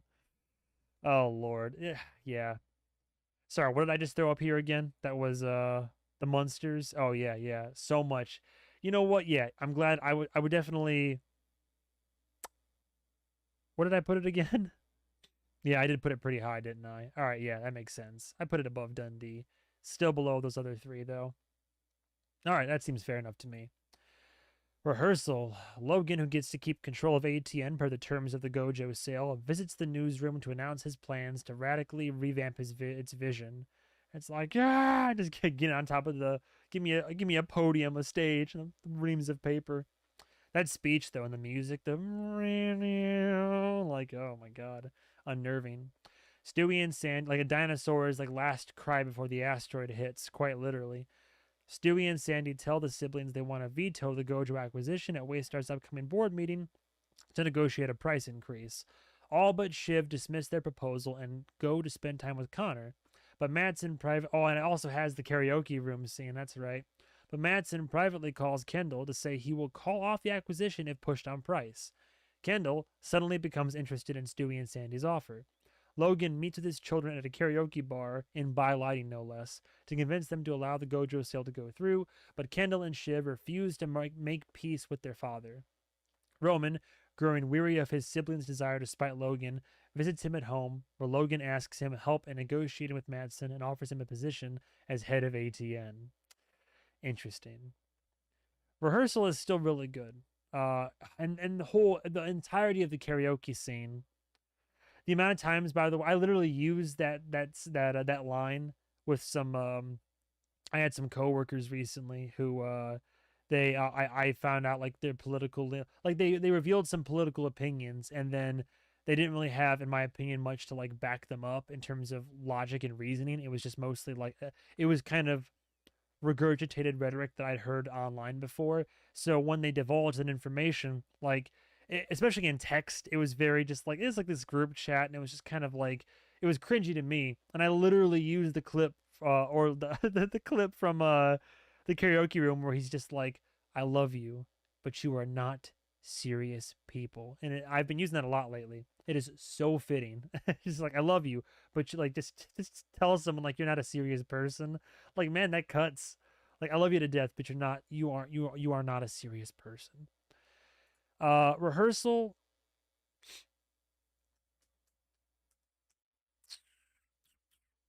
gearing up for Connor's wedding. That whole bit with Willa, and he's like tracking the phone. They go to a dive bar and they're awkwardly trying to order like drinks. Nothing fancy, just German imported beer for me, please. Just out of touch Connor. I don't know, man. I mean, it's up there, I think. Oh man, we're gonna have to make some calls now. Jeez. Oh boy. Boy, oh boy, oh boy, oh boy. I feel like we'll have to boot I Went to Market down to A plus, and we'll have to move rehearsal to. Is rehearsal above Dundee? I mean, above hardly. I almost say they equate, but that's a tough one. Would I put it right below 401? Like still S tier? Again, this is where it's like the recency bias. Like season 4, people say it's banner after banner, and I would kind of have to agree with a lot of that. Well, the comments right now. You'd watch that, right, Jess? It sounds like homework. The show. Kendall's at his funniest when he's just spouting buzzwords like they're Bible verses. Exactly. Yeah. Oh, all the, like the finance bro talk. Music would go hard in the club. Speaking of music, I wouldn't be totally out of pocket to have. Hang on, tell me if this is too loud. Let me see where the. I don't know if anybody heard this coming in. I could have this in the back. I should be having this in the background, low key. Everything I've done for my children. All right, let me know if this is. I love this so much. Lo-fi beats to betray your family too. Let me know if it's too loud or not. How does this sound, by the way?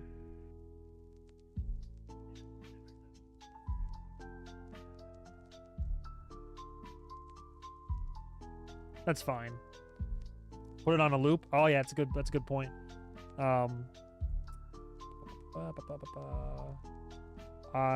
Man, for someone who's on YouTube so much, I never loop videos. How do I have I forgotten how to loop a video? Oh my god. Oh no. It's been so long. It's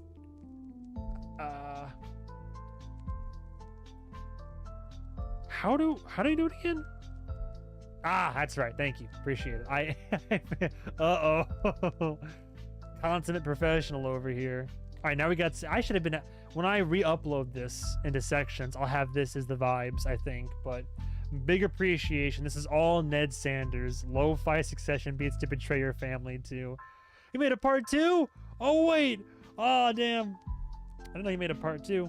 Anyway, where were we? Rehearsal. Yes. Did I already throw it up here? I did. Between Dundee and 401. Yeah, it's fine. Yeah. Gotta move on. Of course, now we have a big boy one. The episode has... This music has all the seeds for the kids' alliance falling apart at the end of the season. They're going behind each other's backs the whole... Yeah, exactly. Everybody, like, digs their own graves in this show so much.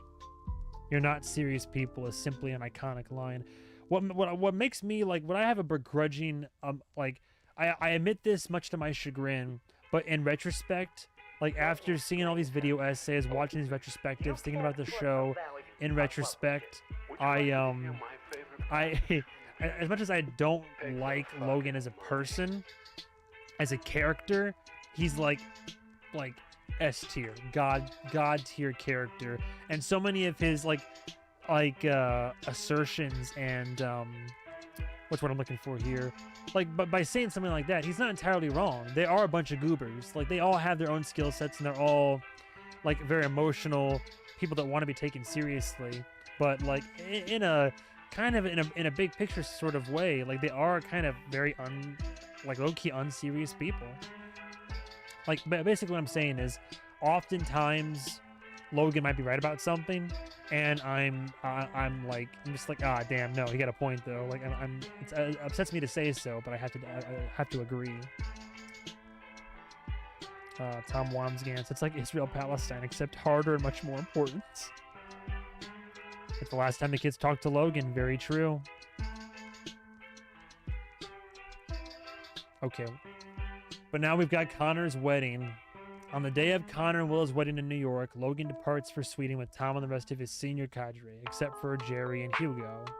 That one's a little loud. It's all good stuff, though.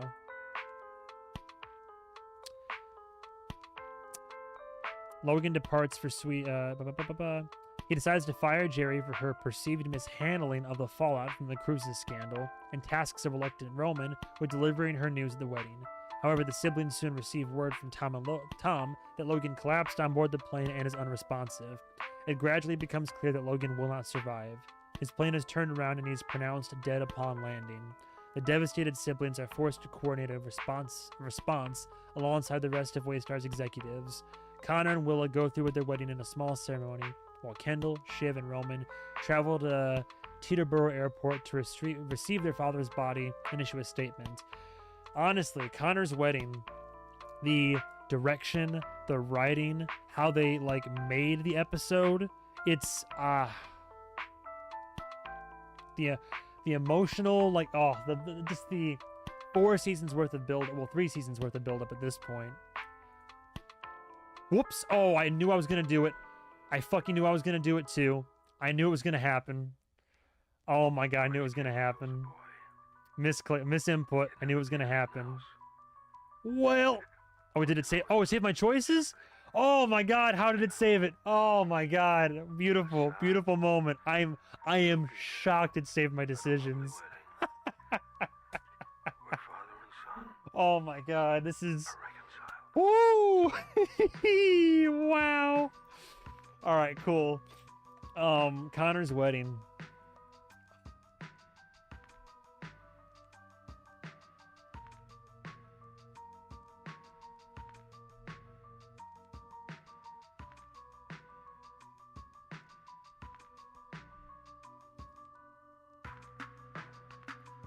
Number 1 boy tier, no question. Is it better than the finales of 9 and 10?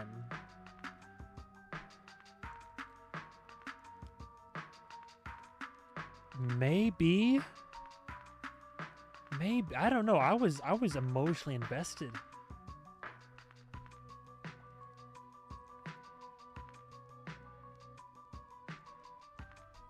But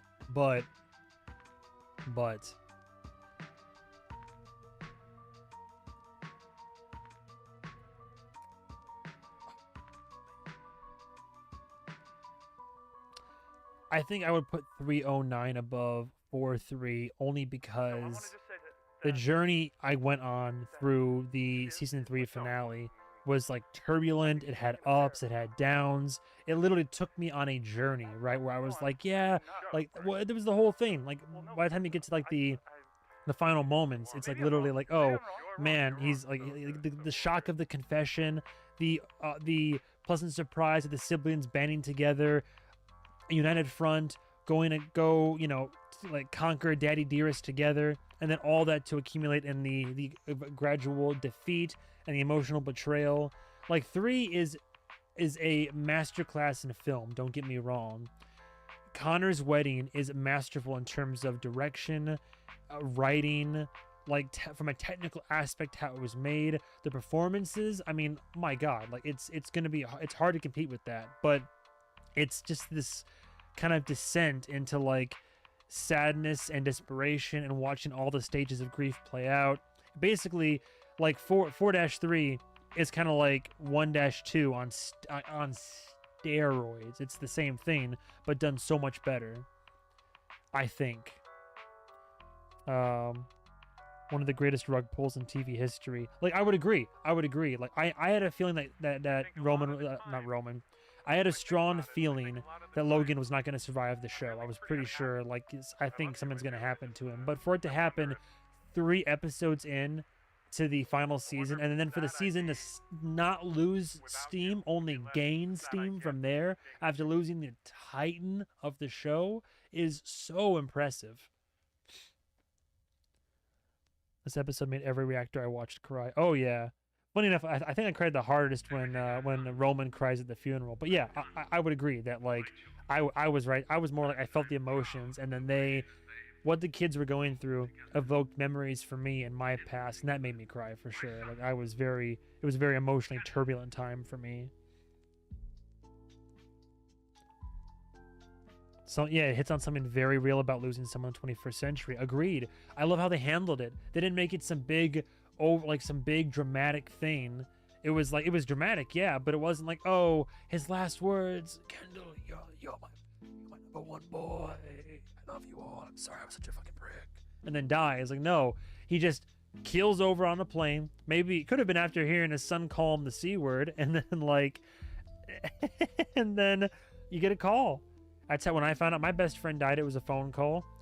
Every like death in my like family or that I've heard about, yeah, every death that's affected me has been I've either found out through phone call or through like Facebook or like I mean, I don't know about email, but like that's how it works in this age. It's like people don't die dramatically in your arms, or you know, you're rarely in the room there with them unless they're in a hospital bed and you pull the plug or something. But most people just get the call either while it's happening or after. So agreed. Love that they did it off camera too. Felt way too close to reality. Everyone trying to process what's going on while not having enough information over the phone, having to grieve in waves. Agreed. Pre-grieve in waves, let's not forget. The ending song of that episode is so damn good too. You learning on piano? That's impressive. Great writing and performances. I hope it was the C word. I hope I hope that did it to him, honestly. Yeah, like for real.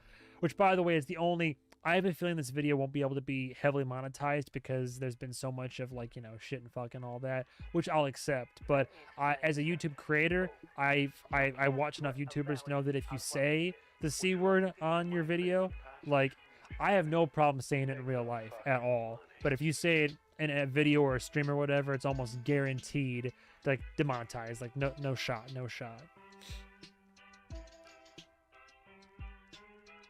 Did Roman's voicemail kill Logan? I mean, it could have. Think about it. Season 1, episode 1. Like, you might say the stress of the kids banding against him. He had a hemorrhage on the helicopter. Like, these emotional moments do, like, kind of overwhelm him, right? Like, high stress moments. So, for all we know, that could, I mean, all that combined with the high altitude and his pre-existing conditions, health-wise, and et cetera, et cetera. Like, yeah, you never know. Anyway. Connor's Wedding is a masterpiece in television and creation though, so I would definitely put it as like, I'm pretty sure it's my second favorite episode of the entire series, I think. Honeymoon States. Shiv is revealed to be pregnant. Logan's family and close associates gather at his apartment for his wake. Hugo approaches Kendall and informs him of a potential insider trading scandal involving his daughter. Frank finds an undated document in Logan's safe naming Kendall as his successor upon his death. Kendall is taken aback by the news while the others debate the document's legitimacy. Since the company's succession plan formally dictated that leadership is passed on to the COO, a title Roman currently holds, Kendall and Roman decide to run the company as co-CEOs. The brothers promise to involve Shiv in all operational decisions, but she feels dejected regardless. Given Kendall's past controversies, Hugo and Carolina propose a PR campaign questioning Logan's judgment leading up to his death, which Roman shuts down.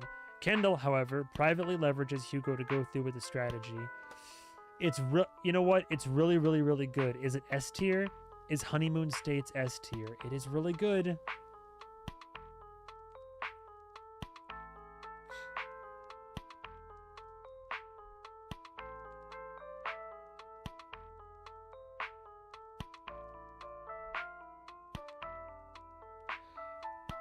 I don't know if it's just because I play a lot of Tetris, but part of me wants to put it here.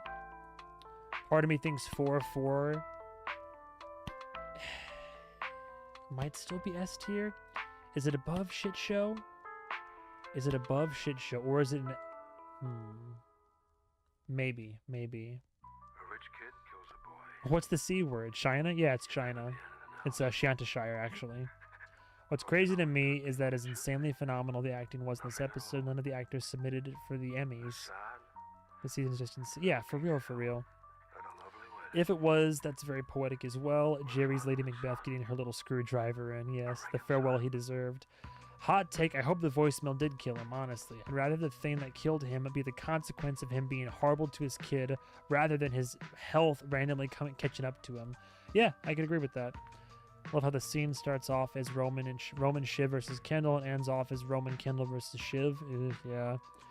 Tom says he was fishing his phone out of the toilet, so I like to think, yeah, exactly, like it's like caught him off guard, dropped it in the toilet, and then he was trying to get it out of there, and then, you know, all the kerfuffle and like him on his knees and the extra physical motion just did him in. I think once I go through all this, I'm gonna go over it one more time to be sure, but I think still at like the tail end of S tier, maybe right above, or would it be the tail end of S tier? It has more better moments than 1-2 though, I think. Kill list. With Kendall and Roman now running the company, the Roys fly to Norway for Gojo's annual retreat, where they are hoping to finalize the sale to Mattson with a floor of 144 per share. Mattson, however, wishes to absorb ATN into the acquisition as well, which the brothers oppose. Mattson also privately confides to Shiv that he is trying to avoid a potential harassment scandal involving his head of PR, with whom he was romantically linked. Kendall and Roman, which that doesn't really go anywhere, does it? Kendall and Roman eventually decide to torpedo the sale by indirectly convincing Mattson to call it off himself. However, Roman lashes out at Mattson during their next meeting for not giving them time to grieve their father, and openly calls off the deal. Mattson then bypasses the brothers and makes an offer directly to Waystar's senior management for $192 per share, which they pass on to the board, though all the senior management except Jerry, Carolina, and Tom are to be fired. Oh god, excuse me. To be fired. Man, Kill List was a really good one. Oh boy, Kill List. Damn.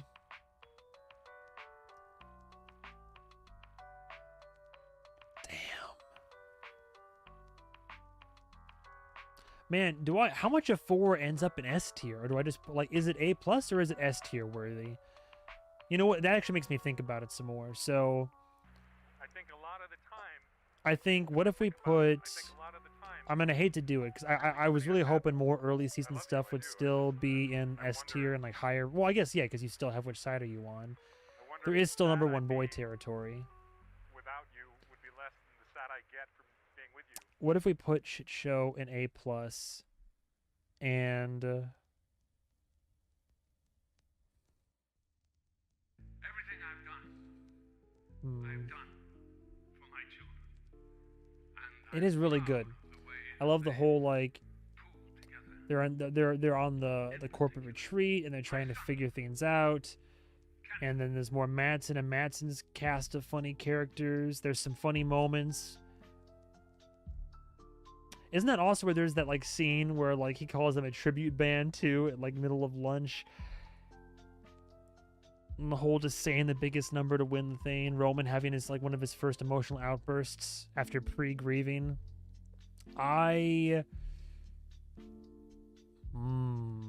Dundee's up there, DC. Maybe we put it above Honeymoon States, maybe? Maybe it's still S tier, Kill List, maybe. I think, maybe. What are the comments saying? Side note about the music in this season. We start getting stabs of this dramatic ass motif that plays in these crucial moments. In 404, it's when Kendall starts acting like his dad post-coronation. You mean the bit where it's like his dad on the ream of papers, where it's the whole like that whole thing? Because I remember that, it gave me chills. It's a descending 3-note thingy. Yeah, I think that's what we're all talking about. Hang on, I'm pretty sure I could find what you're talking about real quick. When Succession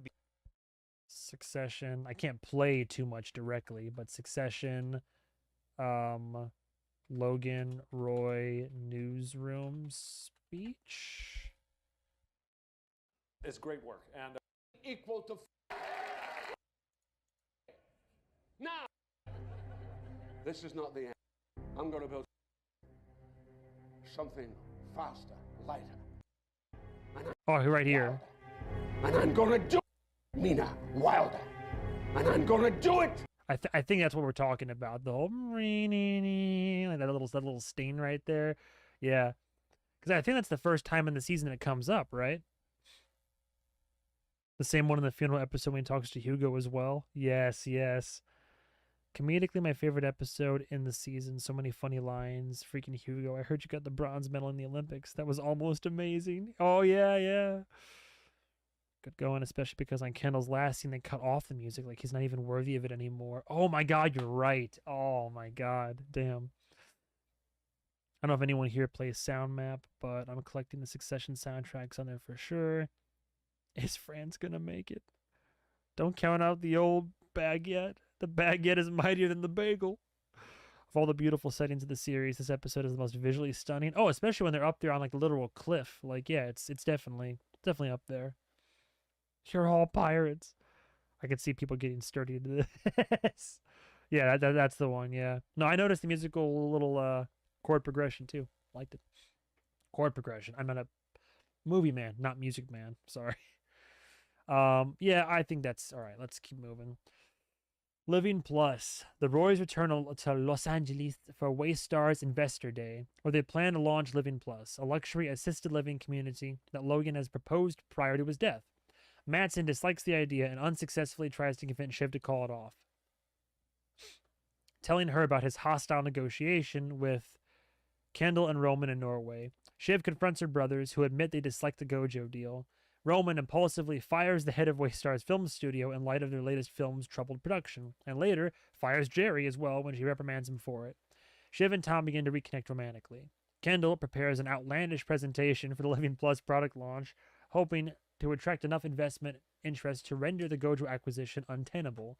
Yeah, he's trying too much, trying too hard. I remember that. Despite Shiv and Roman's concerns and Mattson's attempts to sabotage him, he delivers his speech successfully, giving Waystar stock a major boost.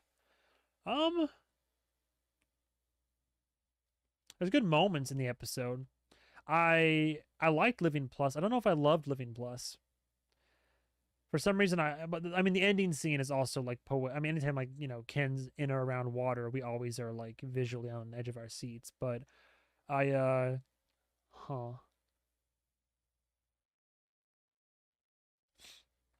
what if we push return to good stuff? Do I dare put Lion in the Meadow under where else am I going to put it?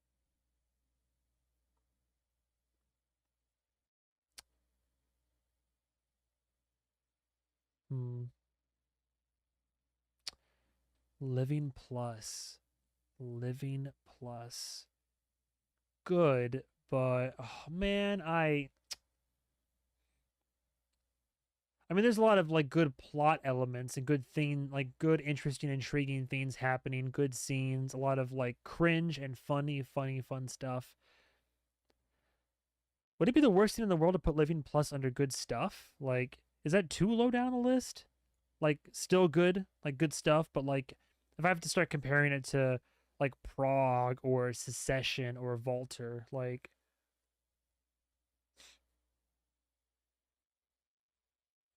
What do the comments say? Oh yeah, we're still live. Welcome to the stream. Yeah, we're getting toward the tail end of the episode ranking list, but it's real success trademark hours. Tap hard if you were scheming and plotting. Yeah, weakest episode of the season to me, but I did love Carlson and Kendall straight for a moment. Yeah, that was good in the hallway. Always thought it was the weakest, but Living Plus grew on me heavily. I mean, aspects of it definitely have grown on me. Living Plus is fire. Kendall pulls out the wins when no one else expects it. I mean, I don't know if he really home runs it by the end of it, but where normally we would get like cringe Kendall, he does give us a decent like project pitch that does give them a stock boost, like a stock jump. And Roman acting insane, pre-grieved my ass. Love Living Plus and Tailgate Party because of my favorite couple.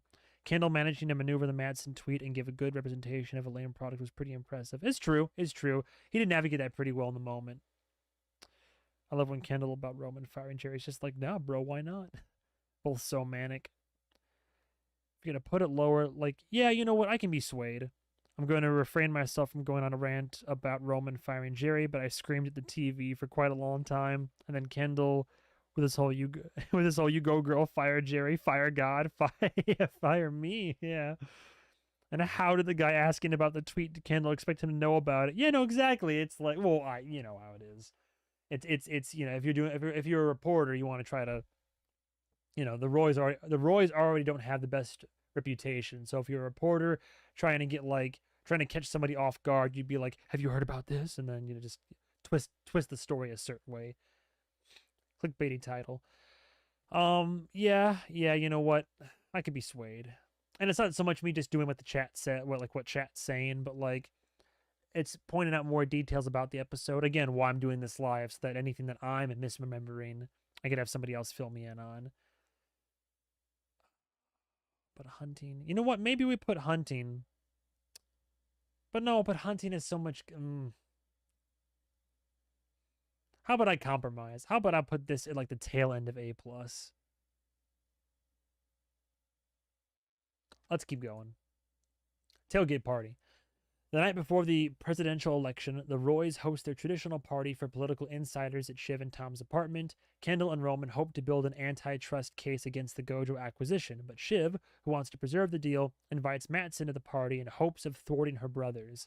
However, the siblings later learn that Mattson has grossly inflated Gojo's subscriber numbers in India, which could create a fatal scandal for the company. Roman unsuccessfully attempts to convince Connor to drop out of the presidential race after his polling numbers draw support away from Mencken. Jerry refuses Roman's request to return to Waystar, having negotiated a hefty severance agreement. Tom is incensed by rumors of his firing circulating at the party, leading to a vicious argument with Shiv about their marriage. Kendall proposes to Frank that Waystar buy Gojo with him as sole CEO.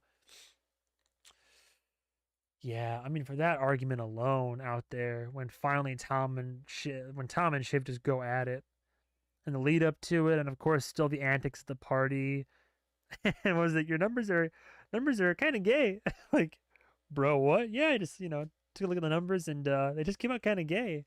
So that's kind of homophobic, bro. Like, the fail bros filling it up. The version of Succession theme when Roman is on the cart goes so hard. Oh, yeah. Oh, that shot, by the way, I forgot to point it out in my review for Maxine, but literally Maxine in a golf cart takes the same turn with the director, like down that strip, like the exact same strip that the exact same turn, the path that Roman takes in that golf cart is the same one that Maxine takes in the movie, and I recognized like the literal same like Hollywood set. I'm just like, oh, like I recognized it. But anyway, it's also the episode where you realize they did a great job writing Mattson to be the successor to Logan as antagonist. Agreed. He looms over Kendall's Prezi.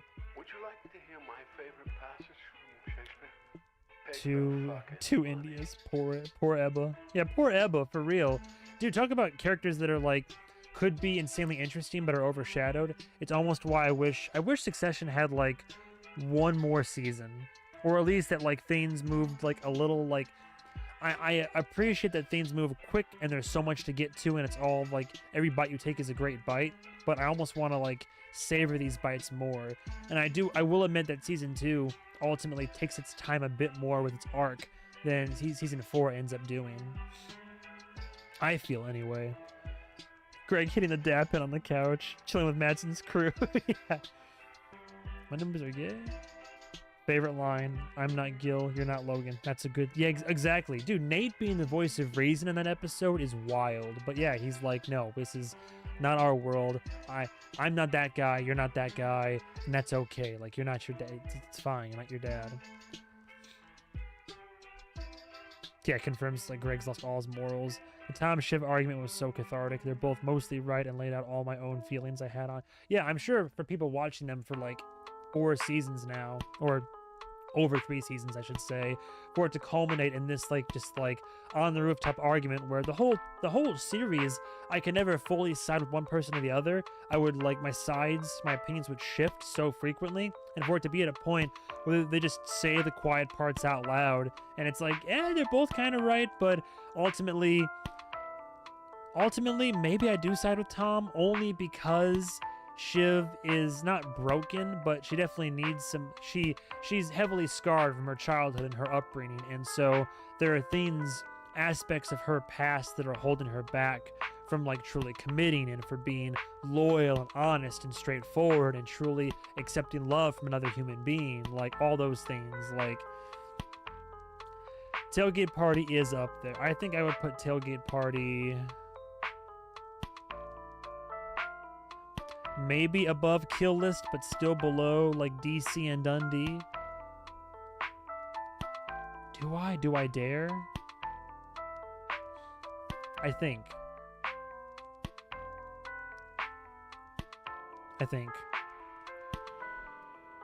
The argument, I swear I can recite verbatim. It's so good. You were gonna see me sent to prison, Shiv. This is like, you're too transparent to be found in a book. Like, swear. Peak uncomfy Succession vibes when the entire party is watching Kendall and Mattson have an autism-coded argument. Yeah. I love his little hop off the thing in his Eurotrash jacket. I love how we got a hint of their feelings on the beach in season 2, but the argument was the most satisfying way everything could have come out. And so well performed. And what I noticed, and then I like they pointed out in the after the episode little recap, was like it's actually outside on that balcony, and just like, you know, as the shouts just echoes, you know, and they see me sent to prison, just like through the city of New York as they have this all-out argument, airing their dirty laundry. And of course people on the inside, like you see some occasional glances on the sides of the screen so people can hear them doing this. Like it's not a secret argument they're having behind a glass sliding door. Okay. Last 3, everybody. Wait, did I put it on the list? Yeah, last 3. America Decides. On election night, the siblings are torn over the candidates. Roman supports Mencken as he will advance Waystar's agenda, including blocking the Gojo deal, while Kendall is uncomfortable with Mencken due to blowback from his extreme politics affecting his daughter Sophie. So I want to just say that Shiv, meanwhile, remains aligned with Mattson. Shiv finally tells Tom she is pregnant with his child, but Tom reacts skeptically. Plus, he's also, like, coked out. A vote center in Milwaukee is firebombed, pretty sure by Menckenites, or Mencken supporters, destroying thousands of ballots that would have likely gone to Democratic candidate Daniel Jimenez. Roman uses the situation to pressure Tom into having ATN prematurely call Wisconsin for Mencken, while Connor concedes to Mencken as well. R.I.P. Conheads unite. Kendall ponders backing Jimenez for his family's sake, but learns from Greg that Shiv is working with Mattson. Hurt by his sister's betrayal, he throws in his support for Mencken. After Mencken wins Arizona, ATN calls the election in his favor. That is a really, really, really, really good episode, man. I wouldn't be surprised if these last 3 genuinely are all like #1 boy territory. God, it's such a stressful, dramatic episode. Playing in real time. They consulted actual people like in politics and in news media to see like how something like they wanted to make sure that it all like proceeded exactly how it's supposed to go, like in real time. I think a lot of the time, but is it better than Austerlitz, Chesties, Turnhaven? I wonder if Is it something as simple as like tail end of #1 boy? Like it's up there, like America Decides is up there, but it's hard to beat the season 2 power hours along with the moments of like season 1. Oh, damn. What do people think in the comments? For all his faults and grossness, he is professionally. I think Tom was a great communicator of his feelings. Shiv just never wanted to engage with it when Tom offered to talk about them. Also true. Tom was very much like very straightforward about it. He only ever started getting conniving when he realized that Shiv either had ulterior motives, didn't have his back, or may not have truly been in love with him at the end of the day. This episode almost feels like it came out of nowhere, but it's an incredibly intense hour of television. The touchscreen is malfunctioning. We've gone through 3 tablets. Coked out Tama's recipe for hilarious disaster. And I love the symbolism of Darwin, the nerdy politics guy who bristles at calling Wisconsin for Mencken, being blinded by the bodega wasabi. Yeah. Oh, Lord. This episode was almost too real. Gotta be number 1 boy. S tier for me. Yeah, I think right in between there. But like, oh, but then I think about it, like, oh, is it better than Shantyshire or like the birthday? Let's leave it at the tail end number 1 boy for now. It's not that listed, it's a hint of lemon. As he's just like, it's not even that lemon. Little is that? What is it, LaCroix or lemon? Lemon LaCroix? Like, I swear. Last 2. Oh boy. No pressure. I think these are both in number 1 boy territory for sure. Church and State. The Roys arrive at Logan's funeral amidst I think I might have talked the most during these 2, honestly, in terms of my commentary. But also, these are like the most recent ones I've seen, so I have the greatest level of appreciation for them. The Roys arrive at Logan's funeral amidst street protests that are broken out following the announcement of Mencken's win. Shiv advises Mattson to publicize his bogus subscriber counts in India while the news cycle's occupied with the election, which was a smart move, and tells her brothers about her pregnancy. Excuse me. Ewan gives a charged eulogy, lending insight into Logan's troubled childhood while condemning his brother's corrupt influence. Honestly, perfect, beautiful eulogy, by the way. Roman is unable to deliver his speech and breaks down crying, prompting Kendall to give one in his place. Shiv brokers a deal between Mattson and Mencken to allow the Gojo deal to go through in exchange for naming an American CEO, which she hopes will be her. Upon learning this, Kendall enlists Roman and Hugo to join him against Shiv at the final board vote on the acquisition. Roman, overwhelmed with the funeral and ashamed at letting his deal with Mencken backfire, walks into a crowd of rioters and gets assaulted. Yeah, which is just him looking for a form. Like, that's how he, yeah, whenever he feels bad. Whether you say he did it because he feels he deserved, whether it's because he feels he deserved like the need of punishment, or because that's just what he does whenever he's feeling just pain, and he just like he's like a masochist in that sense. But man, and that one emotionally hit me on so many levels, and all the church speeches, all the eulogies are. God, Church and State is such a call sheet, and the way they had to film it similar to how they had to film Connor's wedding. It's 100% number 1 boy territory, but my God, where do you put it? Like right below, like, do you put it right below Connor's wedding? Maybe right below Connor's wedding. What the comments say. Somebody says season 4 doesn't go above A tier for me. Oh wow.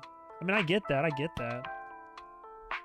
It's fun. See, that's what I'm talking about. This is how united and yet divided the show is, right? Because we have one person saying 4, 8, 9, and 10 it might be the best 3-episode run of the show, period. And then right below it doesn't go above A tier for me. Why Essie? Season 4 is the best for me. The closest we'll ever get to a flashback in the show. Yeah, agreed. Ewing's eulogy for sure. Two boys, a 3-year-old. What does he say? A 3-year-old and a 4.5-year-old, or a 4-year-old and a 3.5-year-old, speaking only with their eyes. Number 1 boy for me. Ewan messed me up big time, but I don't know why. I'm gonna be honest. Lack of Logan, and I love the kids. Writing just felt weaker, less emotional. Really? You think so? Really? I could see it being rough between episodes 4 through 6. Ewan's eulogy is so good. But you can't say lack of I don't want to argue with anybody, by the way, but like lack of emotion when it comes to especially like the eulogies and all that, like Church and State, lack of emotion. I could see it being rough. Ewing's eulogy is so good. Kendall's improvised eulogy is the counterpoint, but it really doesn't speak about Logan's values, just his raw impact on the planet. Church and State innocent. Church and State innocent. Bonus moment, all of Logan's wives, and oh, don't even get me started on that. For that moment, you already saw my reaction to it. That moment got me. Yeah, everybody uniting in the wake of death and tragedy for that one final bit together. Yeah, and they could all share that. Oof. That's so interesting, and it felt a lot more emotional for me. Shiv's eulogy was written so well. Yeah. I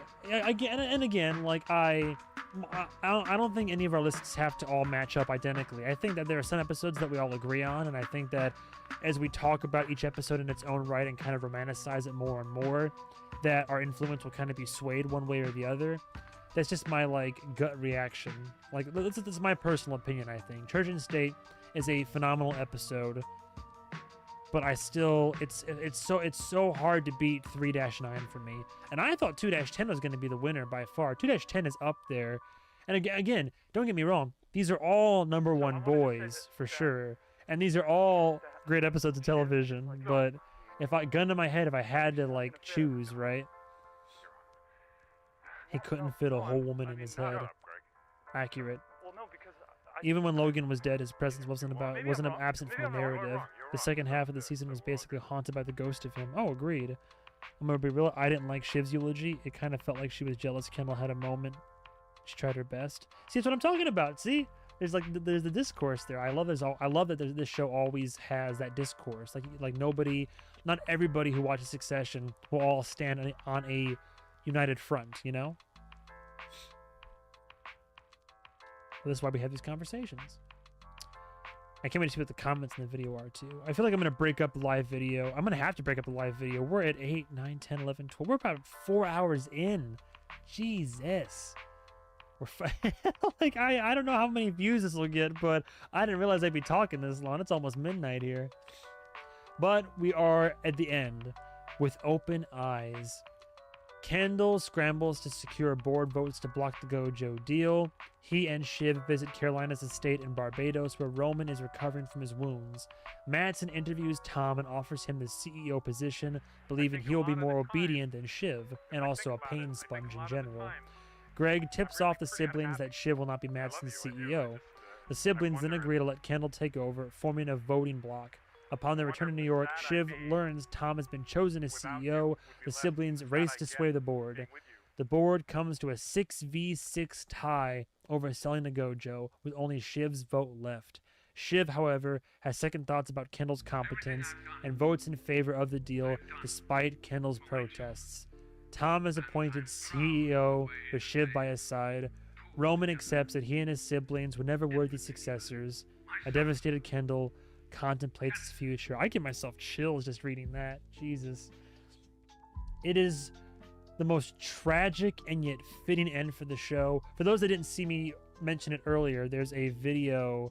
I pulled up a bunch of these for reference, but a video by Hakeem Piersdorf, why Succession's final episode is so perfect. Only 18 and a half minutes, but it's a really good take on why this wraps up the entire series with just one very nice bow, essentially. It's one of many essays I'll go over one more time before we finish this stream tonight. But yeah, with open eyes, man, oh my god, it was another roller coaster.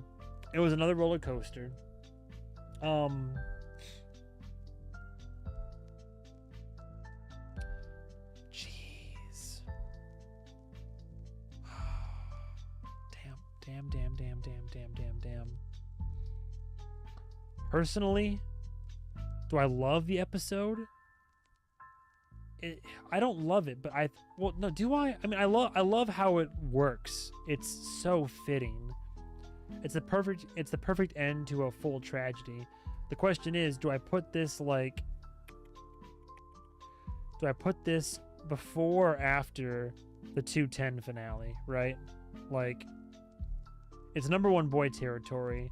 Is it? But I think I still liked these episodes.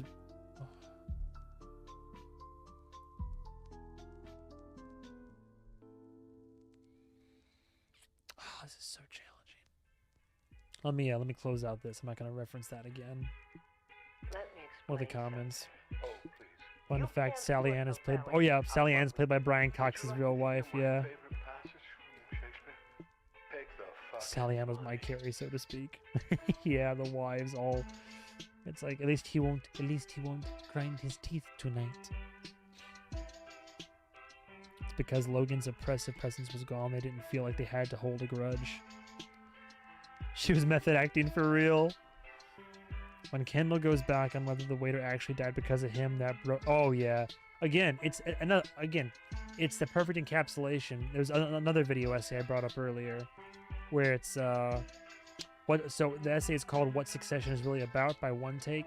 It's a nice hour-and-a-half long chonky boy, but towards the end of it, there's a section called "The Poison Drips Through," and it's there's the motif of the water and Kendall and trying to. The water, if we consider that as Logan Roy's, overall influence, right? It's him trying to stay above water or out of the water, but so often he finds himself drawn back into it for one reason or another.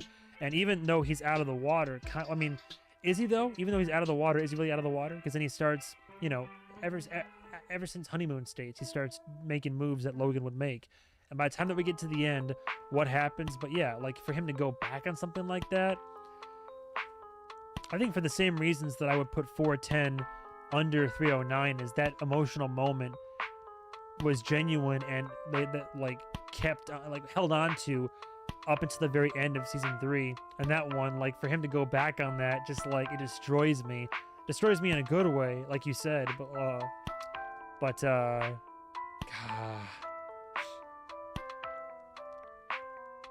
What else was there? You can feel his last shred of credibility withering and dying. Kendall putting his feet up on the desk was Logan sending the donuts. It sent the whole thing crash. Yeah, for real though. Not to mention, what was it? I saw in the comments when someone was Frank was begging for Ken to give a full pitch to sell the room, but he was just too cocky and confident, thought he had it in the bag. I'm in the camp of being disappointed in the finale after first watch, and then grew to appreciate it more and more. A lot of fans were disappointed. Tragic moment, super well said. Agreed, very well said. What was everybody's immediate reaction to Shiv's last second flip? I'll admit that I was pissed at her in hindsight, and after analyzing, she was right, I think, but I was so mad she floundered. I think, if I recall, in the moment, I was like, well, that's what you get. I think it's what I said. It was something along the lines of, literally, I'm curious now, in the moment. Always hoping. I was hoping it would be you. I'm pretty sure when Shiv pulls it back. With our dad, easy not to just let me now. I mean, it's stupid. We all get something here. I mean, you're voting against yourself. You realize that? Listen, I can do you. I don't believe you, Shiv. I mean, for sake, doesn't make logic. Where's the logic? No, I just don't think you'd be good at it. Yeah, maybe don't yell at the person who. I feel like. Yeah, I think I was kind of. It's a frustrating. You can't be CEO. You can't. It's a frustrating situation, but I think I kind of I was yeah, that's what you get. Because you killed someone. Happened. It up. Yeah, whatever. Wait, it was a move? Oh. No, I didn't even get in the car. I felt bad, and I false memoried it. Jesus Christ. All right, you know what, Shiv, vote against. I don't, by the end of it, not. By the end of it, I was like, you know what, Shiv, never mind, don't vote for him. Yeah, that was my immediate reaction in the moment. Arthur also puts it well. Did it make sense? Yes. Was it satisfying? That's the thing. Even the end of season 3, did it make sense? Yes. Was it satisfying? As tragic as it was also somehow satisfying. But man, it's such a gut punch. But then again, you have to have the whole show in the framework that the creators of this show, the writers, the creators, the actors, they make no little deal of stressing this show is a tragedy. It's not as much as we want to empathize and see, we're so used to seeing character arcs in media, and we're seeing a underdog story or a rise, I mean, even right, but no, it's a partial rise and fall. It's a series of rise and fall stories, but it's just the tragedy. Ultimately, it's these kids just trying for something that's probably never going to happen because they haven't earned it and they don't really truly deserve it. The show is really about how Kendall becomes a killer and the way that he brushes off a human life that he felt responsible for. Yeah, he adopts in that final episode, in that scene, out of desperation, he adopts his father's philosophy of no real person involved, and ergo the poison drips through. After coming together with the brothers, if she wasn't with it, she couldn't have crowned Kendall the night before. Yeah, but I mean, again, it's like they both like crowned him, but even in doing so, they weren't happy about it, right? They both agree that, like, it's like, who do you think that would have chosen? She's like, I don't think he would have even thought that far ahead. I don't think he would have chosen any of us, quite frankly. I mean, they were like her and Roman weren't like in love with the idea. They were just like, well, if it's gonna be somebody, might as well be Big Bro. I mentioned this before, but their argument is literally the same as season 3, episode 2 with the donuts. Yeah. The only complaint I have about the finale is I wish there was a bit more of the third act, really letting the weight of Shiv's decision and the acquisition sink in. I get that. Again, it's why it's like season 4 is so good and so real, because things just happen like boom, boom, boom, boom, boom, boom. She made the call, she put the vote in, and as much as we would like for these moments to set in more and to be elongated and to really feel them, that's real life, isn't it? Like, the shit hit the fan, the decision is made, you lose. Good day, sir. You bumped into the ceiling, which now has to be washed, and so you get nothing. That's it. It's like, yeah, I was a little angry at Shiv until Ken went all NRPI. Yeah. And then I was team whoever is against Ken. God, like, as many times I want. There's so many times in the show that I want to vote for each sibling in their own right, and it's just so difficult for me to get there. And then they'll just, like, they're their own worst enemy. That's the thing. They show their true colors. I recall seeing a comment about Tom never ends a season without significant gain, and put the ending in a whole new perspective. The hints for the ending have been there from the start. Honestly, though, that's true. Tom played the long game. He knew what to do. And again, it's pointed out in, like, this is another good one by I started watching just an observations videos, how Logan Roy manipulated everyone, and it shows like Tom figures it out and goes from like middling and wavering to, like, he knows how to play it. He knew, like, what to say to try to get under, like, Logan's wings, get on his good side, play the long game. Like, he did it well.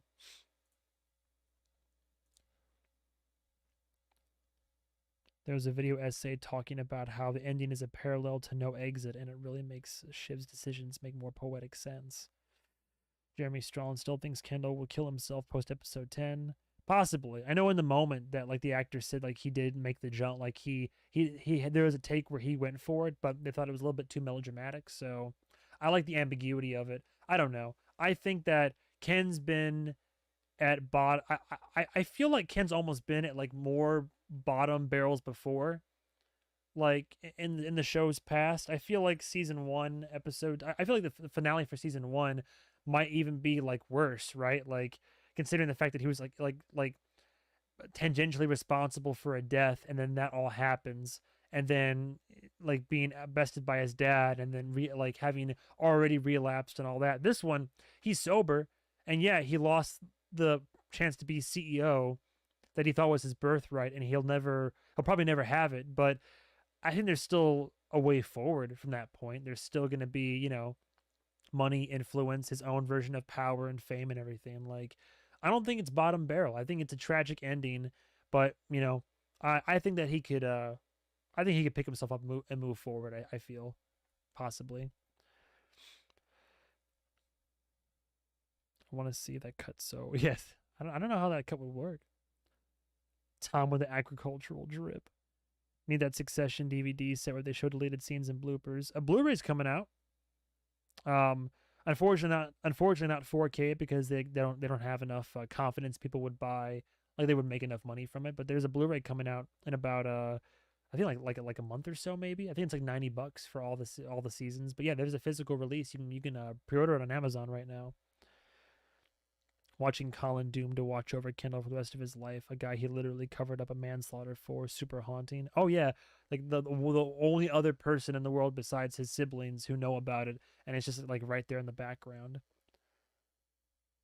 First shot of the entire show is Kendall in the car. Final shot is him on the seat. Gives me chill. Oh yeah. Anyway, so this is what we have at the end of the end. So, do I agree with this? Number one boy slots, the best episodes, my favorite episodes. All the bells say, Connor's wedding. Do I leave it that way? I think so. All the bells say, Connor's wedding, church and state. God, I do love. I love like all the eulogies in church and state so much. This is not for tears. With open eyes. All the finales. Nobody's ever missing. I'm glad that like early season stuff also made it into number one boy territory, because I definitely would say Which Side Are You On is like number one boy territory. Safe Room I put up there. Austerlitz I put up there too, honestly. I think it's like number one boy territory. Argestes, Turnhaven, and America Decides. So 4, 4, 4, 3 from 4, 2, 2, 2, 2. Wow, 4 from 2, 4 from 2, 4 from 2.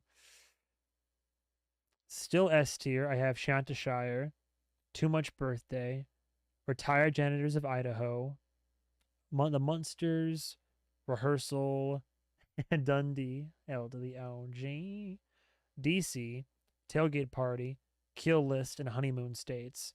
Still, I mean, again, all good. But then A+ tier, we have The Shit Show, I Went to Market, Sad Sack Wasp Trap, Prague, The Summer Palace, Secession, Walter, Mass and Time of War, Hunting, and Living Plus.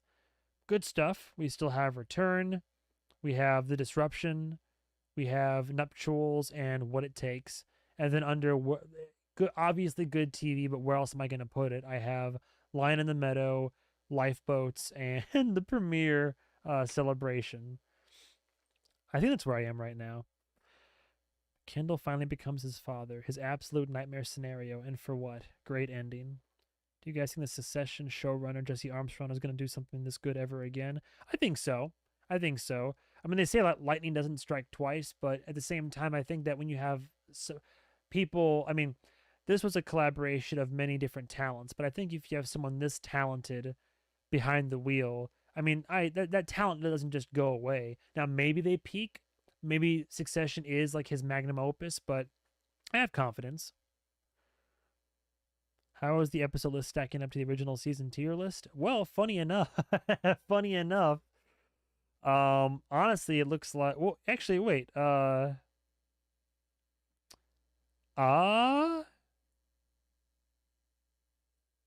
season 2, season 2 is number 1 then, kind of, at the end of the day? Am I crazy, or season 4 end of the day, like number 1?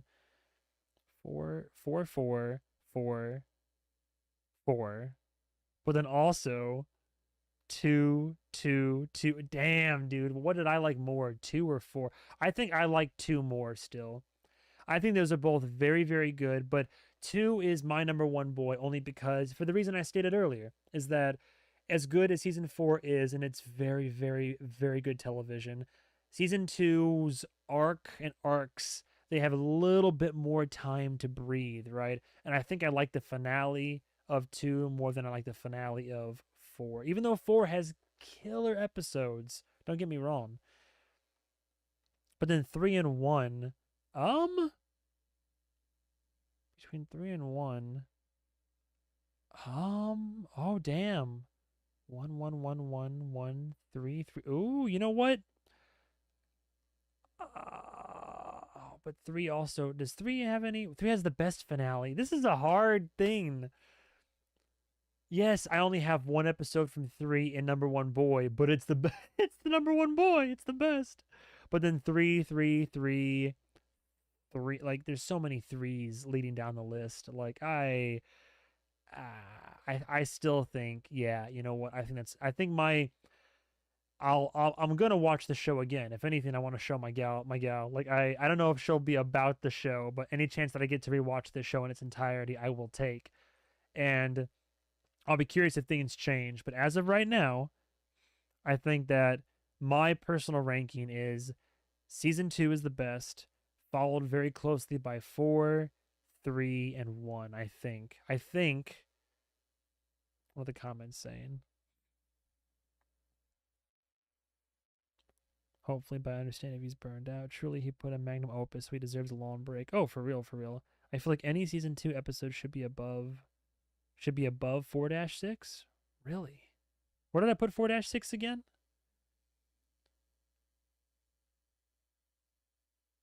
Or where did I put 4-6? Which one is 4-6? Kill list. What was after kill list again? Oh, well, there you go. Yeah, Living Plus I had at the tail end of A+. Yeah, I had every episode from 2 above except for Return. That's it. Return is the only one, and it barely went below Living Plus. So very funny. Very yeah, call out there.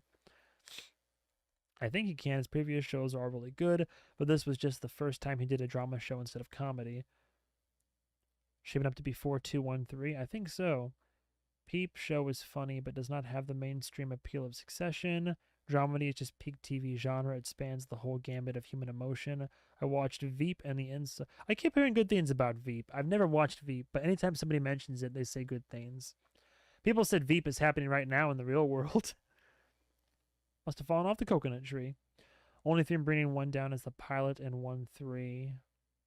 Yeah, where did I put 1-3? Oh, yeah. Yeah, for real.